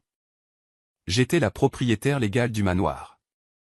Marcus et Chloé n'étaient rien de plus que des locataires glorifiés détenant un bail résidentiel standard. Le souvenir de la façon dont ils avaient fini dans cette maison m'est revenu avec une clarté écœurante. Il y a 2 ans, ma mère, Brenda, s'était présentée à mon bureau en pleurant hystériquement. Elle m'a dit que l'entreprise précédente de Marcus s'était effondrée et que la banque saisissait sa petite maison de ville. Elle m'a supplié de l'aider. Elle a dit que Chloé était enceinte de leur 2e enfant et que le stress d'être sans abri allait déchirer leur mariage. Je venais de conclure l'affaire sur le manoir de banlieue, avec l'intention de le revendre pour un profit ou de le louer à des cadres d'entreprise à haut revenu. Ma mère m'a supplié de laisser la famille de Marcus emménager dans la propriété. Elle a juré sur tout ce qu'elle avait que ce ne serait que temporaire. Elle a promis que Marcus avait un nouvel emploi en vue et qu'il paierait le loyer au prix du marché chaque mois sans faute. Contre mon meilleur jugement, et par un sentiment persistant de devoir envers la famille, j'ai finalement accepté. J'ai rédigé un bail strict fixant le loyer mensuel à un taux réduit de 4 000 $, bien en dessous de la valeur marchande pour ce quartier. Marcus a signé le bail. Je lui ai remis les clés et j'ai confié la gestion du compte à mon logiciel comptable automatisé. J'ai fait défiler jusqu'au registre des loyers que David avait joint à l'audit. Les chiffres à l'écran étaient un témoignage criant en rouge de l'absence totale d'intégrité de mon frère. Marcus avait payé le loyer pendant les 6 premiers mois, mais selon le registre, les paiements s'étaient complètement arrêtés il y a exactement 18 mois. Pendant 1 an et demi, Marcus et Chloé avaient vécu dans un manoir d'1 million de dollars, nagé dans une piscine chauffée à l'eau salée, et joué le rôle de la royauté de banlieue sans payer un seul centime de loyer. Ils squattaient mon bien immobilier d'investissement, volant 48 000 $ par an à mon portefeuille immobilier. Mes sourcils se sont froncés tandis que je fixais l'écran. Une question massive s'est immédiatement formée dans mon esprit, comment ne l'avais-je pas su? Mon logiciel de gestion immobilière automatisé était spécifiquement conçu pour signaler les comptes en retard après 30 jours. Il devait générer automatiquement des avis de frais de retard et envoyer une alerte directement à mon email professionnel principal. Un retard de 18 mois aurait dû déclencher un protocole d'expulsion automatique il y a plus d'1 an. J'ai cliqué sur les journaux administratifs du portail immobilier. David avait minutieusement extrait les enregistrements d'accès en back-end. J'ai lu les adresses IP et l'historique des connexions utilisateurs, et la dernière pièce du puzzle s'est mise en place avec un clic froid et dévastateur. Mes parents l'avaient aidé à le cacher. Mon père, Derek, avait accès à mon logiciel immobilier. Je lui avais donné une connexion administrative limitée il y a 2 ans pour qu'il puisse coordonner les ouvriers d'entretien pour la propriété, car il prétendait vouloir rester actif pendant sa retraite. Au lieu de coordonner plombier et électricien, mon père s'était connecté au système chaque mois et avait manuellement annulé les alertes automatisées. Chaque fois que le logiciel tentait de signaler le compte de Marcus comme délinquant, mon père intervenait et modifiait le registre. Il marquait temporairement le loyer comme payé pour supprimer les avis de retard, puis déplaçait le solde impayé dans une catégorie cachée de maintenance différée afin qu'il n'apparaisse pas sur mon tableau de bord mensuel principal. De plus, j'ai vu des enregistrements montrant que ma mère, Brenda, déposait personnellement de petites sommes en espèces sur le compte courant de la LLC juste assez pour couvrir les taxes foncières annuelles et les frais de l'association des propriétaires. Il faisait cela spécifiquement pour s'assurer que la ville et l'association du quartier ne me contacteraient jamais au sujet de factures impayées. Ils avaient orchestré une conspiration délibérée et calculée pour me tromper. Mes propres parents, les gens qui exigeaient un respect et une loyauté absolue à la table du dîner du dimanche, avaient activement comploté avec mon frère pour me voler. Ils avaient manipulé mon logiciel, couvert ses traces, et lui avaient permis de vivre comme un roi à mes frais tout en me regardant de haut pour être une femme célibataire concentrée sur sa carrière. Je me suis adossé au canapé et j'ai fermé les yeux. La pure audace de tout cela était presque difficile à comprendre. J'ai pensé à Chloé assise à la table du dîner il y a quelques heures à peine, serrant son sac Chanel volé et me disant qu'elle me plaignait. J'ai pensé à son ton condescendant alors qu'elle se vantait de la façon parfaite dont Marcus pourvoyait à ses besoins. Elle m'avait regardé droit dans les yeux et avait insulté toute mon existence tout en vivant littéralement sous un toit que je possédais, dans une maison que je payais.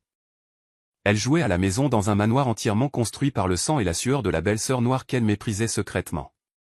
Et mon père, le patriarche modèle qui prononçait de grands discours sur la façon dont un vrai homme prend soin de sa famille ou sa version de prendre soin de son fils était de voler sa fille.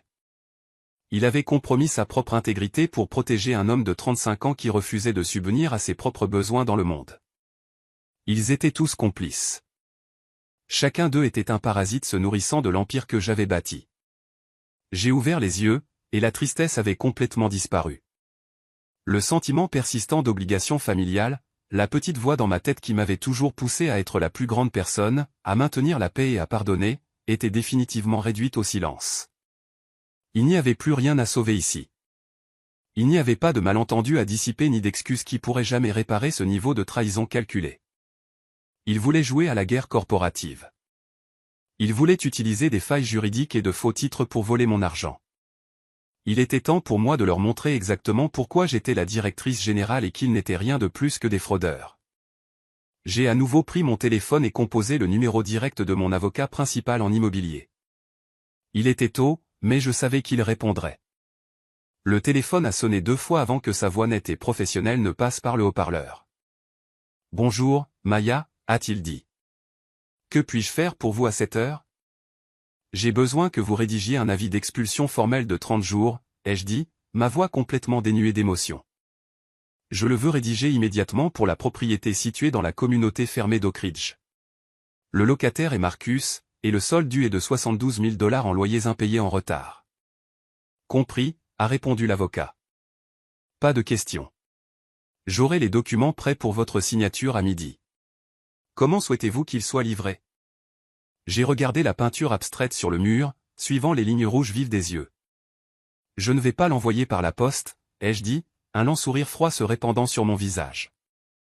Je vais le livrer moi-même, personnellement, devant un très large public. J'ai mis fin à l'appel et posé le téléphone à côté du rapport d'audit.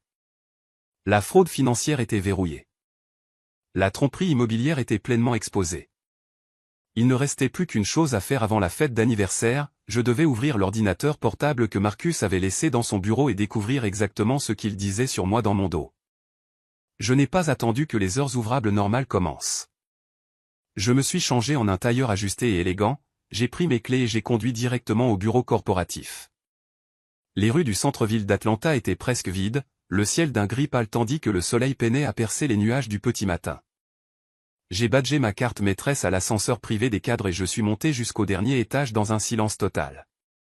Le bureau était complètement sombre et silencieux, sentant faiblement le spray d'agrumes coûteux que l'équipe de nettoyage utilisait pendant la nuit. J'ai passé directement devant ma propre suite et me suis dirigé droit vers le bureau d'angle que j'avais stupidement donné à mon frère il y a 2 ans. J'ai déverrouillé sa porte et allumé la lumière. Son bureau était un désordre désorganisé de magazines de golf, de brochures de voitures de luxe et de tasses à café à moitié vides. C'était le bureau d'un homme qui jouait aux affaires plutôt que de les diriger réellement. Mais posé juste au centre du bois d'acajou se trouvait le MacBook argenté fourni par l'entreprise. Il l'avait laissé derrière lui hier quand il était sorti en furie de notre réunion, pensant qu'il pouvait simplement s'éloigner du conflit et laisser nos parents s'occuper de moi. Je me suis approché, j'ai pris l'ordinateur portable et je l'ai rapporté dans mon propre bureau. Je me suis assise à mon bureau et j'ai ouvert le couvercle. Comme c'était une propriété de l'entreprise, je possédais le mot de passe administratif maître. Je l'ai tapé, et l'écran s'est déverrouillé instantanément. Marcus était incroyablement paresseux en matière de sécurité numérique, il n'avait pas pris la peine de se déconnecter de son identifiant Apple personnel. Ses messages textes étaient synchronisés directement avec l'application de bureau. J'ai cliqué sur l'icône bleue des messages. Je n'ai pas eu à chercher longtemps. Tout en haut de ces messages récents se trouvait un chat de groupe actif intitulé « The Real Family ». Les membres de ce chat étaient Marcus, Chloé, et mes parents, Derek et Brenda. J'étais, bien sûr, délibérément exclu. J'ai fait défiler vers le haut, lisant les échanges quotidiens décontractés. Au début, ce n'était que du bavardage normal sur ce qu'il fallait manger au dîner ou Chloé envoyant des photos lourdement filtrées des enfants. Mais en remontant aux événements de la veille, la vraie nature de leur dynamique s'est révélée en texte numérique brut. La conversation reprenait juste après que Marcus eut quitté mon bureau la veille. Il avait texté le groupe pour se plaindre de mon ultimatum. Il avait écrit « Maya vient de menacer d'appeler les flics à cause du sac Chanel. Elle perd complètement la tête. Elle m'a donné 24 heures pour rembourser l'argent. » Ma mère, Brenda, a été la première à répondre « Ne t'inquiète pas pour elle, mon chéri. Elle fait juste une crise parce qu'elle est seule et misérable. Je vais descendre au bureau et la remettre à sa place. » Puis Chloé est intervenue. Ces messages textes étaient une masterclass en entitlement, honnêtement Marcus, elle est tellement ingrate. Tu apportes tellement de valeur à sa petite entreprise juste en étant là pour gérer l'énergie masculine. Elle devrait te payer le double. Laisse-la juste faire sa petite crise. J'ai continué à faire défiler, lisant alors qu'ils discutaient du dîner du dimanche auquel nous venions d'assister. Ils se moquaient activement de moi tout en mangeant la nourriture que j'avais payée. Mon père a écrit « As-tu vu son visage quand j'ai porté un toast à Marcus ?» Elle bouillonnait. C'est bien pour elle de se rappeler qui est l'homme de la famille. Une femme avec de l'argent reste juste une femme. Mais le message qui a complètement gelé mon sang venait de Chloé. Il avait été envoyé tard hier soir, juste après que j'eus quitté le dîner et rentré chez moi pour enquêter sur leur fraude. Chloé a écrit « Laisse la stupide machine ATM noire s'épuiser à mort dans ce bureau. Maman et papa ont déjà dit qu'ils la presseront éventuellement pour qu'elle transfère 50% des actions de l'entreprise à toi de toute façon puisque tu es le fils aîné. Profitons simplement du voyage pendant qu'elle paie pour tout. » Marcus a répondu immédiatement avec un emoji rieur, « Exactement chérie. C'est de l'argent familial de toute façon. Elle le garde juste pour nous jusqu'au bon moment. » J'ai fixé l'écran lumineux. Les mots « Stupide Black ATM Machine » se sont gravés dans mes rétines. Chloé, une femme blanche qui avait épousé ma famille pour la sécurité financière, était assise dans un manoir d'1 million de dollars que je possédais, portant un sac de designer que j'avais acheté. Lançant confortablement des insultes racialisées à mon égard dans un chat de groupe avec mes propres parents noirs. Et mes parents n'ont pas dit un seul mot pour la corriger. Ils ne m'ont pas défendu. Ils ne lui ont pas dit de montrer du respect. Ils ont simplement accepté. Ils m'avaient complètement vendu, sacrifiant leur propre fille sur l'autel de l'ego fragile de leur fils. Toute ma vie, j'avais porté le lourd poids du stéréotype de la femme noire forte. La société attend de nous que nous soyons les mules du monde, portant les fardeaux de tous ceux qui nous entourent sans jamais demander de repos ou de grâce. On attend de nous que nous réparions les pièces cassées, que nous payions les dettes, et que nous avalions nos traumatismes pour le bien de garder la communauté unie. Mais voir cette même attente toxique ou éaponisée par ma propre chair et mon sang était une toute autre forme de violence. Ils ne me voyaient pas comme une fille. Ils ne me voyaient pas comme une sœur. Ils ne me voyaient même pas comme un être humain digne d'amour ou de protection. J'étais juste une pièce de machinerie financière pour eux, une machine censée produire une richesse infinie et absorber des abus infinis sans jamais se briser. Ma propre mère complotait secrètement un coup d'État corporatif. Elle voulait me dépouiller de l'entreprise que j'avais bâtie de zéro et remettre les clés à un homme qui ne pouvait même pas gérer son propre compte courant sans commettre une fraude fédérale. Le niveau de délire requis pour croire qu'il pouvait légalement me forcer à transférer 50% de mes actions à Marcus était presque risible. Mais l'intention malveillante derrière la conversation n'avait rien de drôle. Il voulait m'asservir à ma propre création. Je me suis levé de mon bureau. S'il y avait eu une caméra dans la pièce pointée vers moi depuis le sol, elle aurait capturé le moment exact où le dernier lambeau de mon empathie est mort. Ma posture s'est redressée. Mes épaules sont parties en arrière. J'ai regardé l'écran avec un regard si froid qu'il aurait pu briser du verre. Je n'ai pas versé une seule larme. Pleurer nécessite un sentiment de perte, et j'ai réalisé dans ce moment profond de silence que je n'avais absolument rien perdu. On ne peut pas perdre une famille qui n'a jamais vraiment existé. On ne peut perdre que l'illusion d'elle, et l'illusion était maintenant complètement brisée, laissant derrière elle une réalité froide et endurcie. J'ai ouvert le tiroir inférieur verrouillé de mon bureau et en ai sorti un disque dur externe sécurisé. Je l'ai branché sur le côté du MacBook et j'ai systématiquement exporté tout l'historique du chat. J'ai sauvegardé les messages textes, les notes audio, les photos de Chloé posant dans ma maison, et les emojis rire qu'ils envoyaient en discutant de ma chute éventuelle. J'ai fait 3 sauvegardes chiffrées du fichier, en stockant une sur le disque dur, une sur mon serveur cloud privé, et en envoyant une directement à mon avocat personnel. Il ne s'agissait plus seulement de récupérer des fonds volés ou d'expulser un locataire toxique. Il s'agissait d'une annihilation totale et absolue. Demain, c'était l'anniversaire de Chloé. Marcus lui avait promis une Mercedes-Benz S-Class toute neuve et une fête somptueuse dans le jardin de la maison. Il prévoyait d'inviter tous ses amis riches du country club et toute notre grande famille pour exhiber son énorme succès. Il voulait un spectacle. Il voulait se tenir devant une foule et jouer le patriarche généreux et riche tout en se noyant secrètement dans le crédit de ma société. J'allais lui offrir un spectacle. J'ai décroché mon téléphone de bureau et appelé le responsable du département informatique, qui venait juste de se connecter pour le quart du matin. Je lui ai donné un ordre exécutif direct. Je lui ai dit d'effacer complètement l'ordinateur portable de Marcus aux paramètres d'usine immédiatement. Je lui ai ensuite ordonné de révoquer l'accès de Marcus à tous les serveurs de l'entreprise, à son compte email, aux bases de données internes et à la carte d'accès au bâtiment. À partir de cet instant précis, Marcus était complètement exclu de l'Empire. Il ne pourrait même plus ouvrir les portes d'entrée du hall. Puis j'ai appelé mon assistante de direction, qui venait d'entrer dans le bureau extérieur. Je lui ai dit d'annuler tous mes rendez-vous pour les prochaines 48 heures. Je lui ai dit que j'avais une très importante fête d'anniversaire familiale à organiser et que je requérais une concentration totale et ininterrompue. Je devais coordonner le timing précis de la banque de prêts commerciaux, du concessionnaire de voitures de luxe, de la société de reprise de possession et de la signification des documents d'expulsion.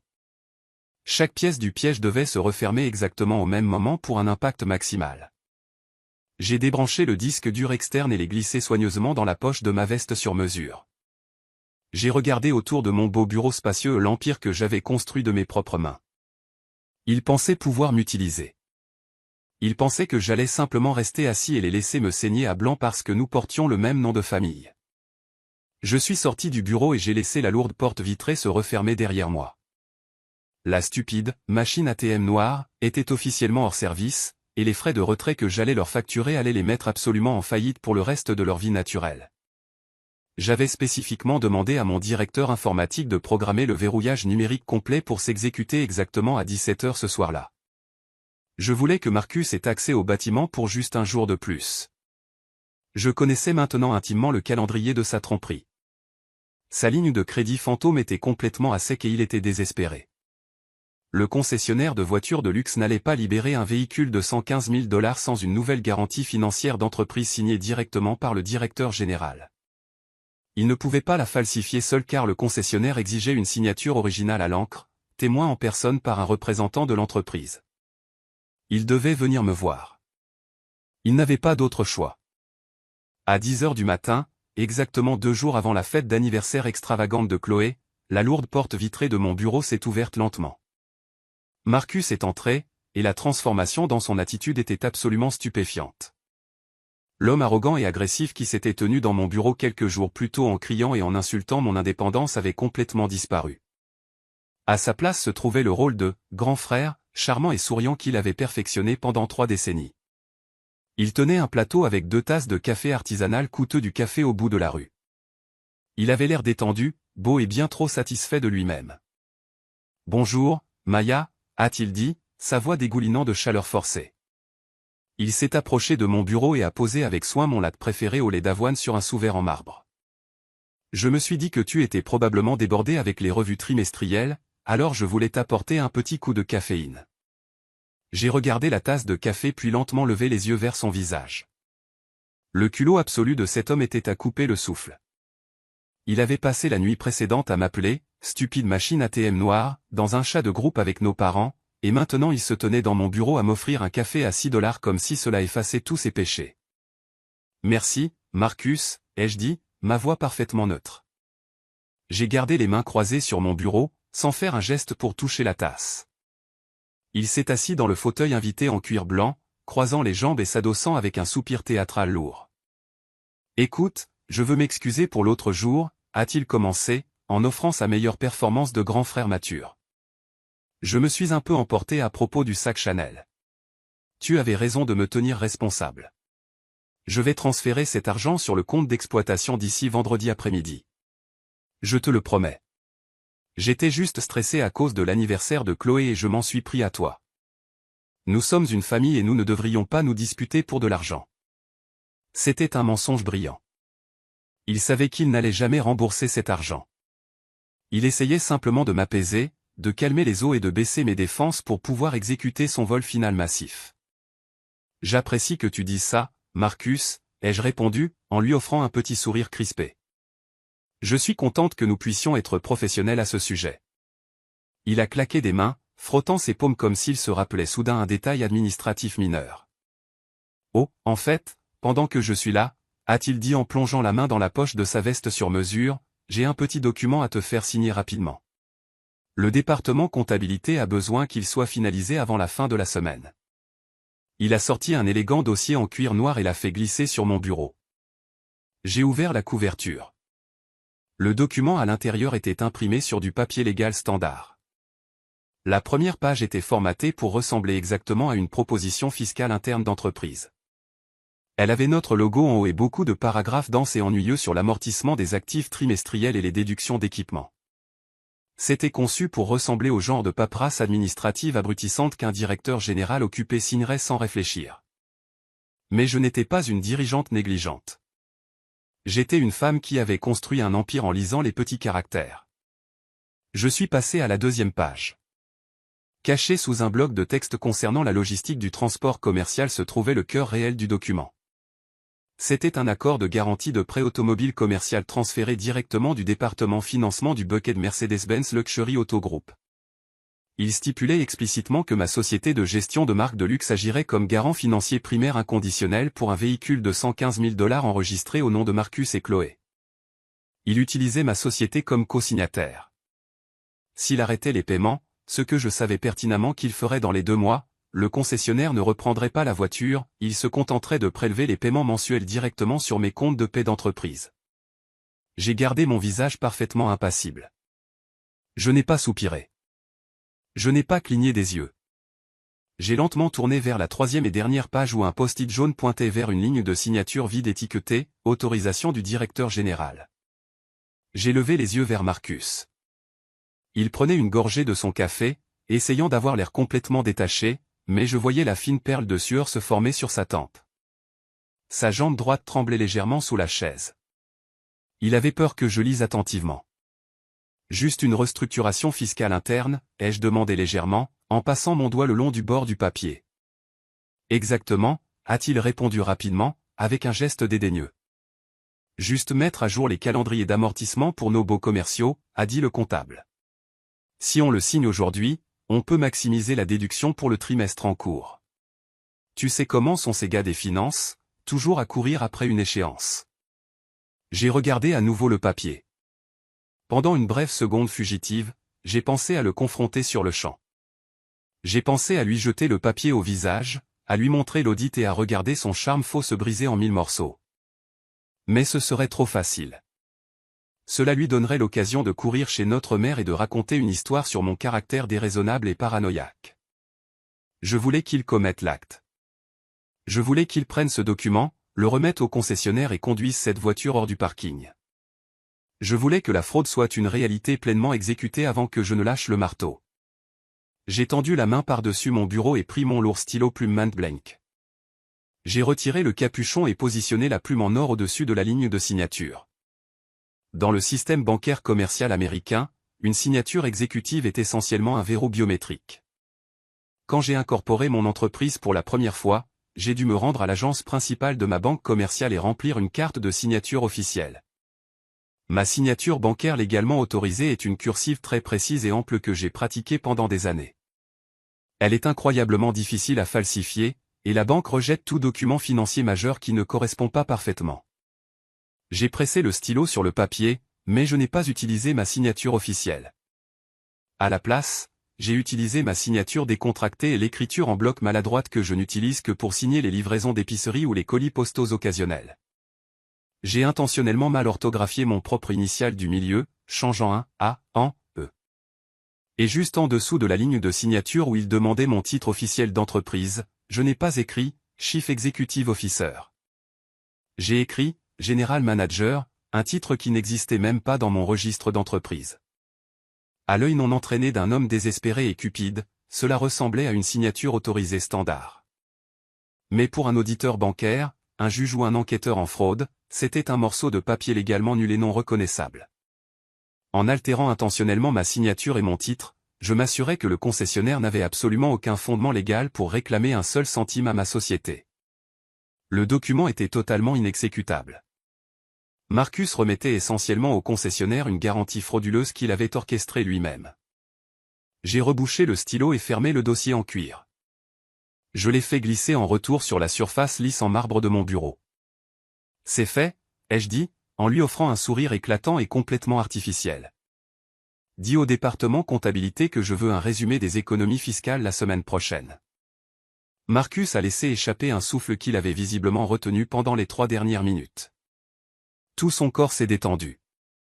Il a arraché le dossier en cuir du bureau avec une vitesse qui trahissait presque son désespoir. La cupidité dans ses yeux était si brillante qu'elle brillait pratiquement. Il l'avait fait. Il croyait vraiment m'avoir surpassé en intelligence.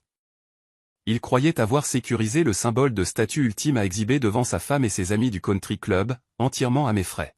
« Tu es la meilleure, Maya », a-t-il dit en se levant et en m'offrant un sourire triomphant éclatant. Je vais porter ça directement à l'équipe financière. Passe une bonne journée au bureau. Ne travaille pas trop dur. Il s'est retourné et a pratiquement couru hors de mon bureau. Il allait si vite qu'il a oublié de prendre son café avec lui. Je suis resté assise dans mon fauteuil et j'ai écouté ses pas s'éloigner dans le couloir, se dirigeant droit vers les ascenseurs. Je savais exactement où il allait. Il se rendait directement au concessionnaire Mercedes de Buckhead pour remettre ce document frauduleux à un vendeur et exiger les clés de la S-Class noire. J'ai regardé la tasse de café qu'il avait laissée sur mon bureau. Je l'ai prise, je me suis dirigé vers la petite poubelle dans le coin de mon bureau et je l'y ai jetée. Le piège était maintenant entièrement tendu. L'appât avait été pris. Il avait la fausse approbation dont il avait besoin pour exécuter sa grande illusion. Maintenant, tout ce que j'avais à faire était de m'assurer que toute la famille soit réunie au même endroit pour regarder l'illusion s'effondrer violemment. Je suis retourné à mon bureau, j'ai pris mon téléphone et j'ai composé le numéro direct de mon avocat. Il était temps de finaliser le timing de l'avis d'expulsion. Richard a répondu à la 2e sonnerie. Sa voix était nette et professionnelle et exactement le ton qu'on veut d'un avocat immobilier haut de gamme qui facture $900 de l'heure. Je me suis tenu près de la fenêtre du sol au plafond de mon bureau, regardant la ville en bas. Tout l'axe de mon monde semblait avoir définitivement basculé. C'était une inclinaison vertigineuse et belle où les lourdes charges des obligations familiales glissaient enfin de mes épaules, ne laissant qu'une gravité froide et calculée à leur place. Je veux que les documents d'expulsion soient finalisés immédiatement, lui ai-je dit, ma voix ferme et totalement dépourvue de tout sentiment familial.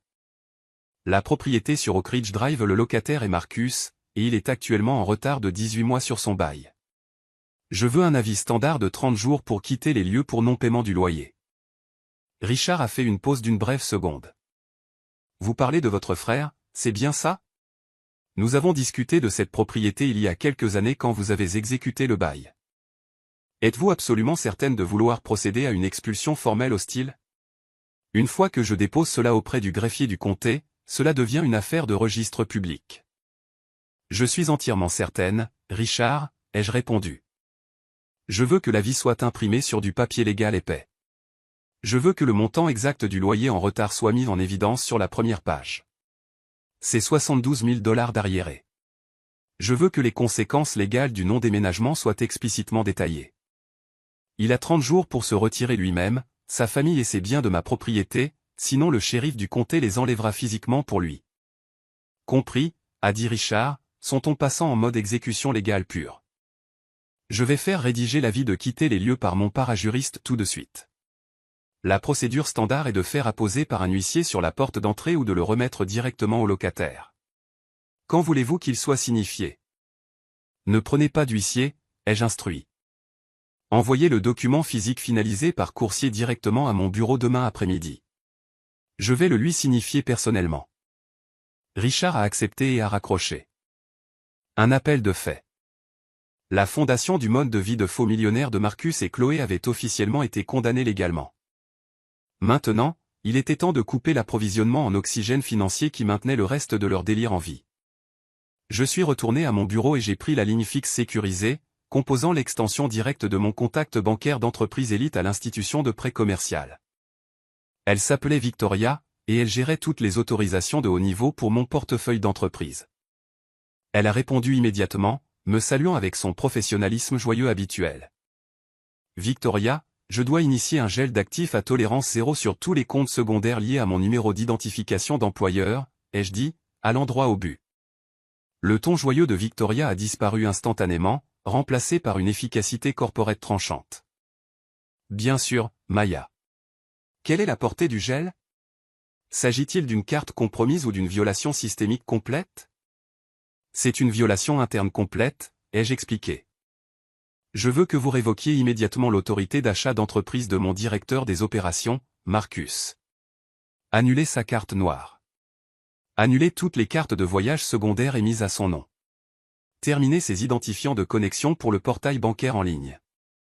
Mais surtout, Victoria, je veux que vous consultiez la ligne de crédit fantôme qu'il a récemment ouverte en utilisant l'entreprise comme garant. J'ai entendu le cliquetis rapide de son clavier à travers la ligne. Je l'ai ici même, a-t-elle dit, sa voix tendue par l'inquiétude. La ligne de crédit commercial renouvelable. Le solde impayé actuel est de 290 000 $. Je l'ai là, ai-je ordonné. Mettez un verrouillage dur sur le compte. Ne permettez plus qu'un seul centime soit tiré de cette ligne de crédit. Et Victoria, il y a une demande d'autorisation entrante du bucket Mercedes-Benz Luxury Auto Group pour 115 000 $. Ils vont tenter de traiter la paperasse finale et de tirer les fonds d'ici demain matin. Je vois l'autorisation en attente, a confirmé Victoria. Voulez-vous que je refuse simplement la charge? Non, ai-je dit, en me penchant en avant, posant mes coudes sur le marbre frais de mon bureau. Je veux que vous la rejetiez durement et que vous signaliez toute la transaction comme un événement critique de fraude au crédit. La signature sur le document de garantie d'entreprise qu'il a fourni au concessionnaire est mathématiquement invalide. C'est un document falsifié. Quand le concessionnaire tentera de finaliser le virement, je veux que votre département fraude le rejette explicitement pour vol d'identité et action d'entreprise non autorisée. Il y a eu un lourd silence sur la ligne.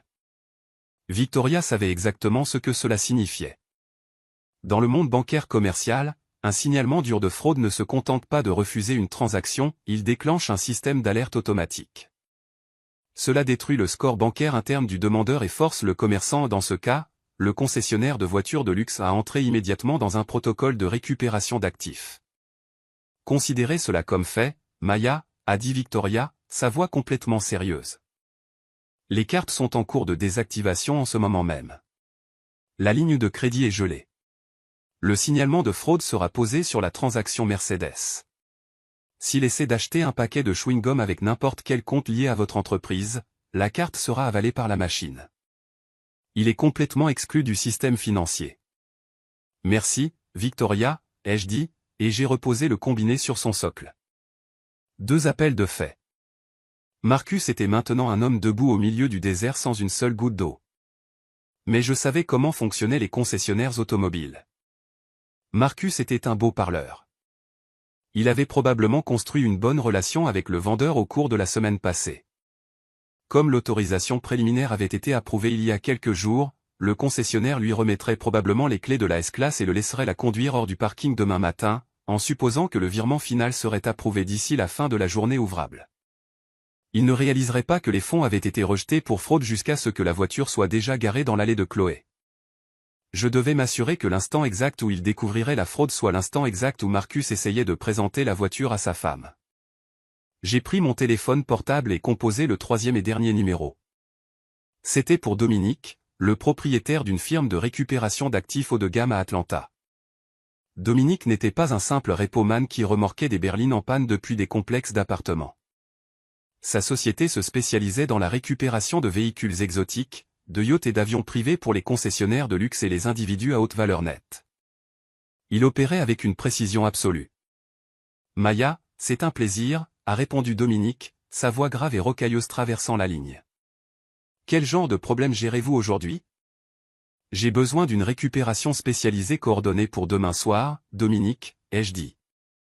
Une Mercedes-Benz S-Class noire toute neuve, entièrement équipée. Elle est actuellement sur le parking du Bucket Auto Group. La cible est mon frère, Marcus. Dominique a ri doucement. Les affaires de famille sont toujours les plus salissantes. Est-ce qu'il possède le véhicule? Il va en prendre possession demain matin, ai-je expliqué. Mais le financement repose sur une garantie d'entreprise complètement frauduleuse. La banque commerciale va frapper le concessionnaire avec un rejet dur pour fraude d'ici demain après-midi. Le concessionnaire va paniquer parce qu'un actif de 115 000 $ sera entièrement non sécurisé en possession de mon frère.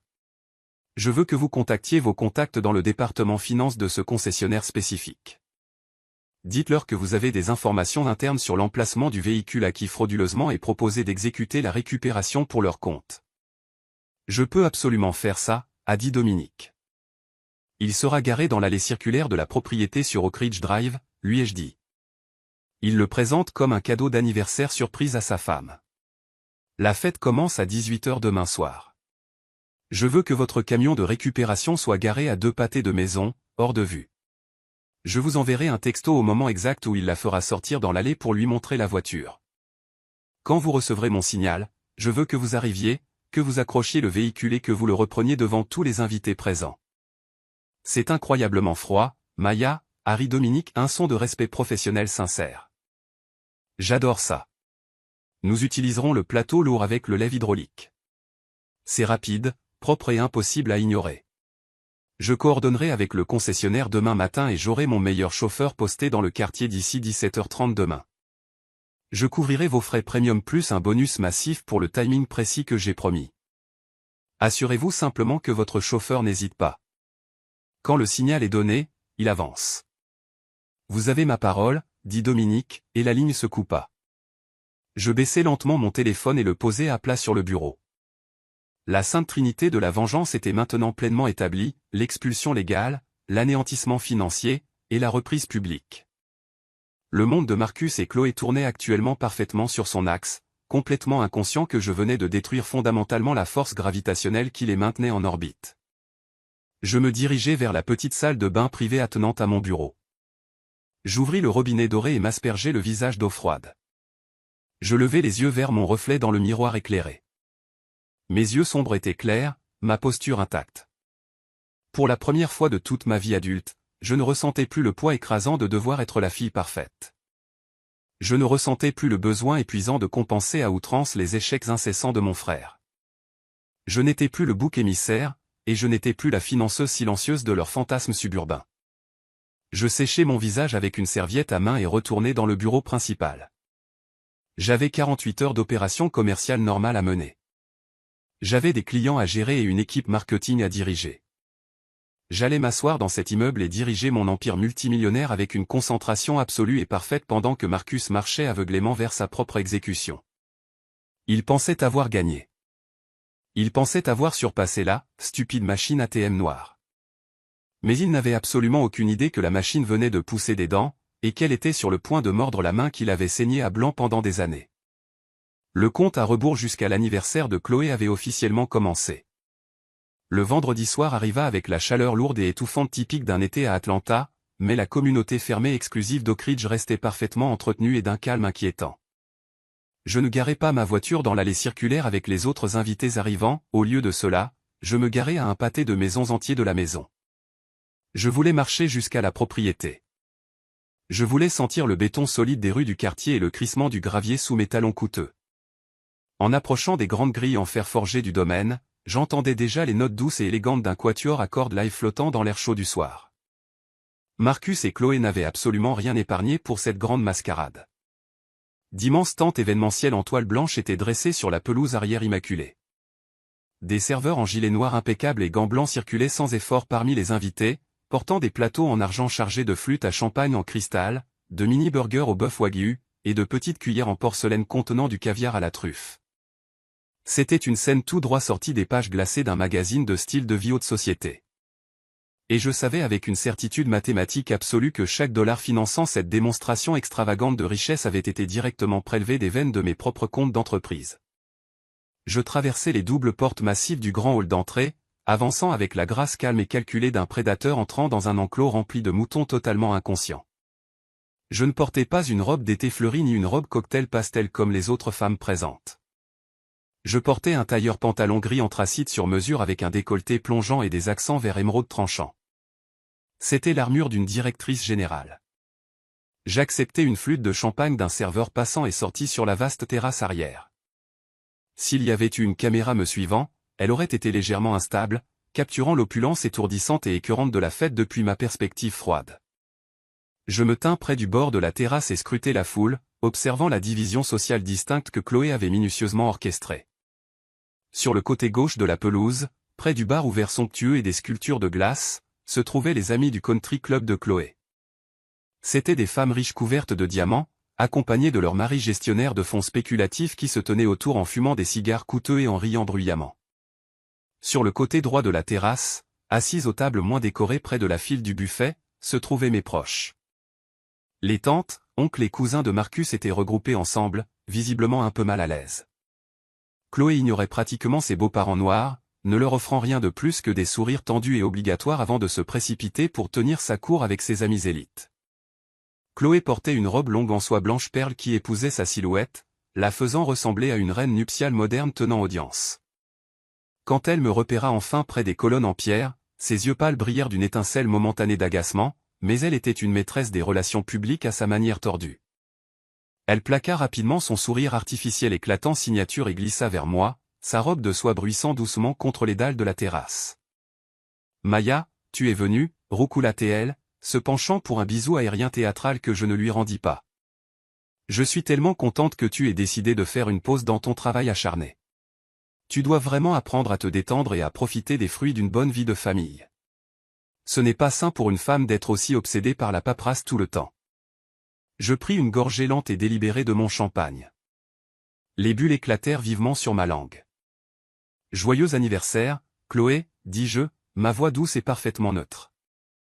Ta maison est absolument magnifique ce soir. » Elle rayonna complètement, manquant l'emphase délibérée et dangereuse que j'avais mise sur le mot « ta ».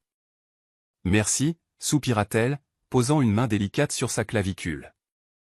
Marcus et moi avons une vision si spécifique pour cette propriété. Cela demande un travail incroyable pour maintenir ce niveau de perfection, mais mon mari s'assure toujours que j'ai exactement ce dont j'ai besoin pour recevoir correctement. Avant que je puisse répondre, mes parents apparurent soudainement aux côtés de Chloé. Ma mère, Brenda, se lia immédiatement le bras avec sa belle-fille blonde, présentant un front uni. Elle me lança un regard d'avertissement, les yeux plissés et remplis d'hostilité préventive. « Ne commence pas d'histoire ce soir, Maya » marmonna ma mère à voix basse, gardant sa voix basse pour que les amis riches de Chloé à proximité n'entendent pas. « C'est la soirée de ton frère pour briller. Il a travaillé si dur pour organiser cette belle fête. Regarde comme il rend sa femme heureuse. Tu pourrais apprendre une ou deux choses de lui sur la façon de traiter la famille. » Mon père, Derek, s'avança à côté de ma mère, bombant le torse avec fierté. « Ta mère a raison, Maya, » ajouta-t-il de sa voix grave et autoritaire. Ce soir, il s'agit de respecter l'homme de la maison.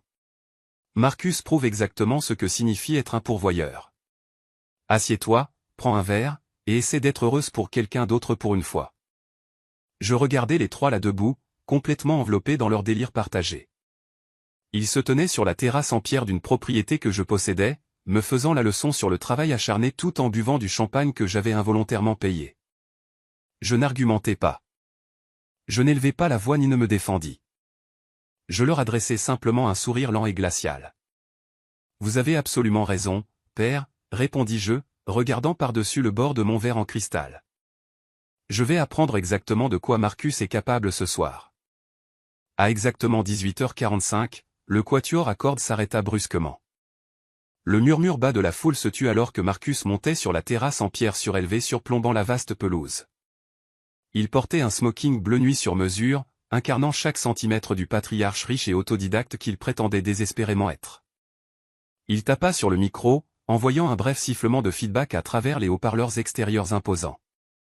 Le jardin tomba dans un silence complet. « Bienvenue à tous », annonça Marcus, ouvrant grand les bras vers la foule.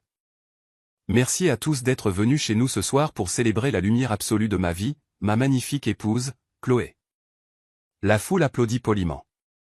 Mon père se tenait au tout premier rang, applaudissant plus fort que quiconque, un air de fierté arrogante écrasante gravé sur son visage vieilli. Marcus attendit que les applaudissements s'estompent avant de poursuivre son discours, arpentant la terrasse comme un politicien chevronné prononçant un discours-programme. Quand j'ai rencontré Chloé pour la première fois, je lui ai promis que je lui donnerais le monde, dit Marcus, sa voix tonnant avec une sincérité fabriquée. Je lui ai promis qu'en tant qu'homme, c'était mon devoir sacré de pourvoir, de protéger, et d'élever notre famille au plus haut standard possible. Laissez-moi vous dire ce que cela demande, du sang, de la sueur, et un dévouement implacable pour construire une vie comme celle-ci. Il y a des nuits tardives, des matins tôt, et des sacrifices sans fin. Mais en regardant ce magnifique domaine aujourd'hui, et en voyant ma reine rayonner en soi, je sais que chaque goutte de sueur en valait la peine. L'hypocrisie stupéfiante de ces mots me souleva le cœur. Il se tenait sur ma terrasse, prenant tout le crédit public pour mon sang, ma sueur, et mon dévouement implacable. Il avait volé mon identité d'entreprise pour financer son ego, et maintenant il prêchait à une foule sur son propre travail acharné. Mais je restais parfaitement immobile. Je me tins près du bord de la terrasse, tenant mon verre et attendant l'acte final de sa pièce. Et maintenant, dit Marcus, sa voix montant en un crescendo dramatique alors qu'il pointait vers l'avant de la maison, j'ai une dernière surprise pour ma femme, Chloé. Bébé, monte ici avec moi. Chloé laissa échapper un soupir théâtral essoufflé et flotta pratiquement sur les marches en pierre, posant les deux mains sur sa bouche. Elle joua le rôle de l'épouse gâtée et submergée à la perfection absolue. Marcus passa un bras fermement autour de sa taille et dirigea son attention vers les grandes grilles latérales en fer qui s'ouvraient sur l'allée circulaire. « Tout le monde, dirigez votre attention vers l'allée avant », cria Marcus dans le micro. « Joyeux anniversaire, ma reine. » Au signal, un voiturier engagé s'avança et retira une immense housse en soie argentée de voiture. Le prix fut enfin révélé. C'était une Mercedes-Benz S-Class noire toute neuve, entièrement équipée, reposant parfaitement sous l'éclairage paysager coûteux. La peinture sombre immaculée reflétait les lumières de la fête comme un miroir, et un énorme nœud en velours rouge était attaché sur le capot. La foule laissa échapper un énorme soupir collectif d'envie pure et sans retenue. Les épouses du country club chuchotaient furieusement entre elles, visiblement impressionnées par l'étalage extravagant de richesses. Ma famille acclama bruyamment, sifflant et applaudissant pour leur garçon en or. Chloé poussa un cri perçant de joie et jeta ses bras autour du cou de Marcus, l'embrassant profondément tandis que les flashs des photographes engagés éclataient tout autour d'eux. Il l'avait fait. Il avait exécuté avec succès sa grande illusion. Il plongea la main dans la poche de son smoking, en sortit le porte-clés argenté lourd, et le tendit à Chloé. Elle leva les clés haut dans les airs comme un trophée de championnat, les agitant vers ses amis acclamants. Ils se tenaient au sommet absolu de leur montagne fabriquée, se prélassant dans l'adoration d'une foule qu'ils avaient entièrement trompée. Je pris une autre gorgée lente de mon champagne et plongeai la main dans la poche de ma veste anthracite. Mes doigts effleurèrent l'écran froid de mon téléphone portable. Je le sortis et regardai le seul message texte dans ma boîte de réception de Dominique, l'agent de recouvrement. Le message disait « Mon chauffeur est au bout du pâté de maison, attendant votre signal ». Je levai les yeux de mon téléphone, regardant Marcus embrasser la joue de sa femme tandis que la foule continuait d'applaudir. Je tapai 2 mots simples sur mon téléphone et appuyai sur envoyer, avancer. Chloé tendit sa pochette scintillante à une amie et posa dramatiquement à côté de la porte côté conducteur. Elle dit à son amie de s'assurer que l'angle capture le nœud en velours rouge et la maison en arrière-plan pour son feed Instagram. Elle tendit sa main manucurée, ses doigts effleurant légèrement la poignée noire élégante de la portière de la voiture. Elle ne parvint jamais réellement à l'ouvrir. Une sirène forte et perçante brisa soudain l'atmosphère élégante. Le rugissement lourd et agressif d'un moteur diesel surpassa les applaudissements polis et la douce musique à cordes.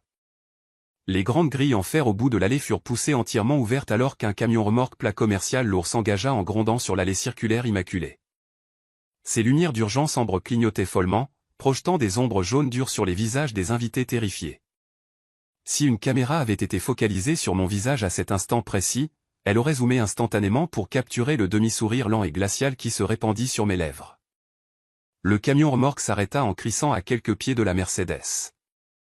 La porte s'ouvrit et 2 hommes descendirent. L'un était un chauffeur costaud portant un gilet haute visibilité. L'autre était un homme en costume gris élégant que je reconnus immédiatement comme le directeur général de la concession Mercedes-Benz de Buckhead. Il avait l'air absolument furieux.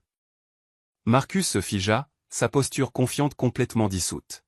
« Et, que se passe-t-il ici » cria-t-il, sa voix se brisant légèrement alors qu'il descendait précipitamment les marches. « C'est une propriété privée. » Le directeur général l'ignora complètement. Il marcha directement vers Marcus et arracha le porte-clés argenté de sa main tremblante. Marcus recula en chancelant sous le choc. Le directeur monta ensuite les marches en pierre sur la terrasse et saisit le micro sur son support. Il se fichait des invités riches, du champagne, ou des ballons d'anniversaire. Il ne se souciait que de son inventaire manquant et de protéger sa concession. « Marcus, vous êtes complètement fou », annonça le directeur, sa voix en colère amplifiée par les haut-parleurs extérieurs imposants pour que chaque personne entende. La transaction de 115 000 $ pour ce véhicule vient d'être signalée par la banque commerciale comme une grave fraude au crédit. Les comptes d'entreprise que vous avez fournis sont complètement gelés, et la signature du garant d'entreprise a été rejetée comme une contrefaçon flagrante. Toute la foule retint son souffle. Une onde de choc collective traversa l'audience. Les épouses riches du country club se couvrirent la bouche, les yeux écarquillés d'horreur absolue. « Nous reprenons ce véhicule immédiatement », aboya le directeur dans le micro. « Et vous avez de la chance incroyable que je n'amène pas la police ce soir pour porter des accusations formelles de fraude électronique. Ne remettez plus jamais les pieds sur mon terrain. » Il laissa tomber le micro. Il heurta la terrasse en pierre avec un bruit sourd et lourd qui résonna sur la pelouse morte et silencieuse. Il lança les clés au chauffeur du camion remorque, qui commença immédiatement à accrocher la Mercedes immaculée au lève hydraulique bruyant. Chloé resta figée près de la voiture, les mains toujours suspendues dans l'air vide. La couleur quitta complètement son visage. Sa robe de soie blanche perle parfaite ressemblait soudain à un costume tragique et pathétique. Elle regarda frénétiquement ses amis élites, qui chuchotaient déjà furieusement entre eux, reculant physiquement d'elle pour se distancier du scandale. C'était l'humiliation ultime et absolue se déroulant sous les lumières vives de la fête. Les chaînes lourdes du camion remorque claquèrent bruyamment contre le cadre métallique de la Mercedes. Ce son métallique sortit enfin Marcus de son état paralysé. Ses yeux balayèrent follement la pelouse avant de se fixer directement sur moi, debout calmement près des colonnes de la terrasse. La panique consuma complètement son visage. Il remonta précipitamment les marches en pierre, abandonnant sa femme, et se rua vers moi. Il tendit la main et saisit mon bras, ses doigts s'enfonçant dans la manche de ma veste. « Maya, s'il te plaît » supplia-t-il, sa voix un murmure désespéré et pathétique. « Tu dois appeler la banque. Tu dois arranger ça tout de suite. Dis-leur que c'est une erreur. Débloque les cartes. Maya, s'il te plaît. Tu me fais honte devant tout le monde. » Je regardai sa main agrippant mon bras. Je ne tressaillis pas. Je retirai simplement mon bras de sa prise avec une telle force qu'il chancela en arrière. Je ne lui dis pas un seul mot. Au lieu de cela, je passai droit devant lui et montai sur la terrasse en pierre surélevée. Je ramassai le micro que le directeur général avait laissé tomber par terre. Je sortis mon téléphone portable de ma poche et le levai pour que toute la foule le voie. Mon frère est très inquiet d'être embarrassé, annonçai-je dans le micro, ma voix résonnant par-dessus le bourdonnement du moteur du camion-remorque. La pelouse était si silencieuse qu'on pouvait entendre le vent bruisser dans les chênes. Je regardai directement Chloé, qui tremblait près de l'allée. Je lus ces mots exacts dans le micro. Laisse la stupide machine ATM noire s'épuiser jusqu'à la mort. Maman et papa ont dit qu'ils la presseront de transférer 50% des parts d'entreprise à toi de toute façon. Profitons simplement du voyage pendant qu'elle paie pour tout. Des exclamations fusèrent à nouveau de la foule. Chloé se couvrit le visage avec les mains, laissant échapper un sanglot bruyant de pure honte. Mes parents restèrent figés dans la foule, la bouche ouverte, complètement exposés comme les facilitateurs qu'ils étaient. Mais je n'avais pas fini. Je plongeai la main dans ma veste sur mesure et sortis l'enveloppe légale épaisse que mon avocat m'avait remise plus tôt dans l'après-midi. Je marchai jusqu'au bord de la terrasse et la lançai violemment sur Marcus. L'enveloppe lourde le frappa à la poitrine et tomba sur la terrasse en pierre juste à ses pieds. « Tu veux jouer le patriarche riche, Marcus ?» demandai-je, ma voix résonnant avec une autorité absolue. « Alors tu peux commencer à payer pour ta propre vie. Cette enveloppe contient un avis légal formel. Cette maison d'1 million de dollars que tu aimes exhiber ne t'appartient pas. Elle appartient à ma société immobilière. Tu n'es rien d'autre qu'un locataire, et tu n'as pas payé de loyer depuis 18 mois. Tu as exactement 30 jours pour quitter ma propriété avant que le shérif du comté ne te jette, toi et tes affaires, dans la rue. » Le silence qui suivit fut assourdissant. Puis, le chaos absolu commença. Chloé poussa un hurlement à glacer le sang. Elle chargea les marches de la terrasse, sa robe de soie traînant sur la pierre, et gifla Marcus au visage avec un craquement écœurant.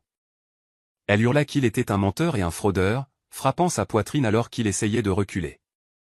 Les épouses riches du country club tournèrent immédiatement le dos et coururent pratiquement vers la sortie, traînant leur mari avec elles, impatientes d'échapper aux retombées radioactives du scandale. L'empire factice s'était officiellement effondré, et je restais là à le regarder brûler. Cela fait exactement 6 mois depuis la nuit où j'ai démoli la grande illusion sur Oak Ridge Drive. La poussière a enfin retombé. Je suis assise au même endroit sur mon canapé en velours, regardant l'horizon d'Atlanta.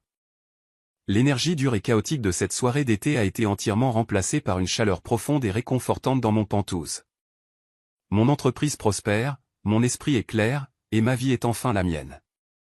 Les conséquences de cette nuit ont frappé ma famille comme un train de marchandises, et il n'y avait absolument rien qu'ils puissent faire pour l'arrêter. Marcus passe actuellement ses journées assis à une table de la défense dans une salle d'audience fédérale. La banque de prêts commerciaux n'a pas pris à la légère ses documents de garant d'entreprises falsifiés. Il a été formellement inculpé pour de multiples chefs de fraude électronique et fraude bancaire. Il risque une peine de prison sérieuse, et sans mes comptes d'entreprise à vider, son empire factice s'est évaporé du jour au lendemain. Chloé a fait exactement ce qu'un parasite fait quand l'hôte meurt, elle s'est détachée immédiatement. Elle a demandé le divorce la semaine suivante, invoquant la tromperie financière et le crédit ruiné. Les amis riches du country club qu'elle aimait tant l'ont complètement ostracisée dès que le camion remorque est parti. Sans argent ni maison d'1 million de dollars pour filmer ses vidéos esthétiques sur les réseaux sociaux, elle a été forcée de faire ses valises de designer et de déménager dans le sous-sol inachevé de ses parents en banlieue. Là, épouse de boss autodidacte, est maintenant complètement silencieuse en ligne. Quant à mes parents, ils ont appris la leçon la plus dure de toutes. Ils ont désespérément essayé de sauver leur garçon en or. Mon père, Derek, et ma mère, Brenda, ont contracté une seconde hypothèque massive sur leur propre maison pour engager un avocat pénaliste coûteux pour Marcus. Ils ont jeté chaque dollar de leurs économies de retraite dans un feu ardent, essayant de protéger un homme qui n'avait jamais protégé personne d'autre que lui-même. Mais ce ne fut pas suffisant.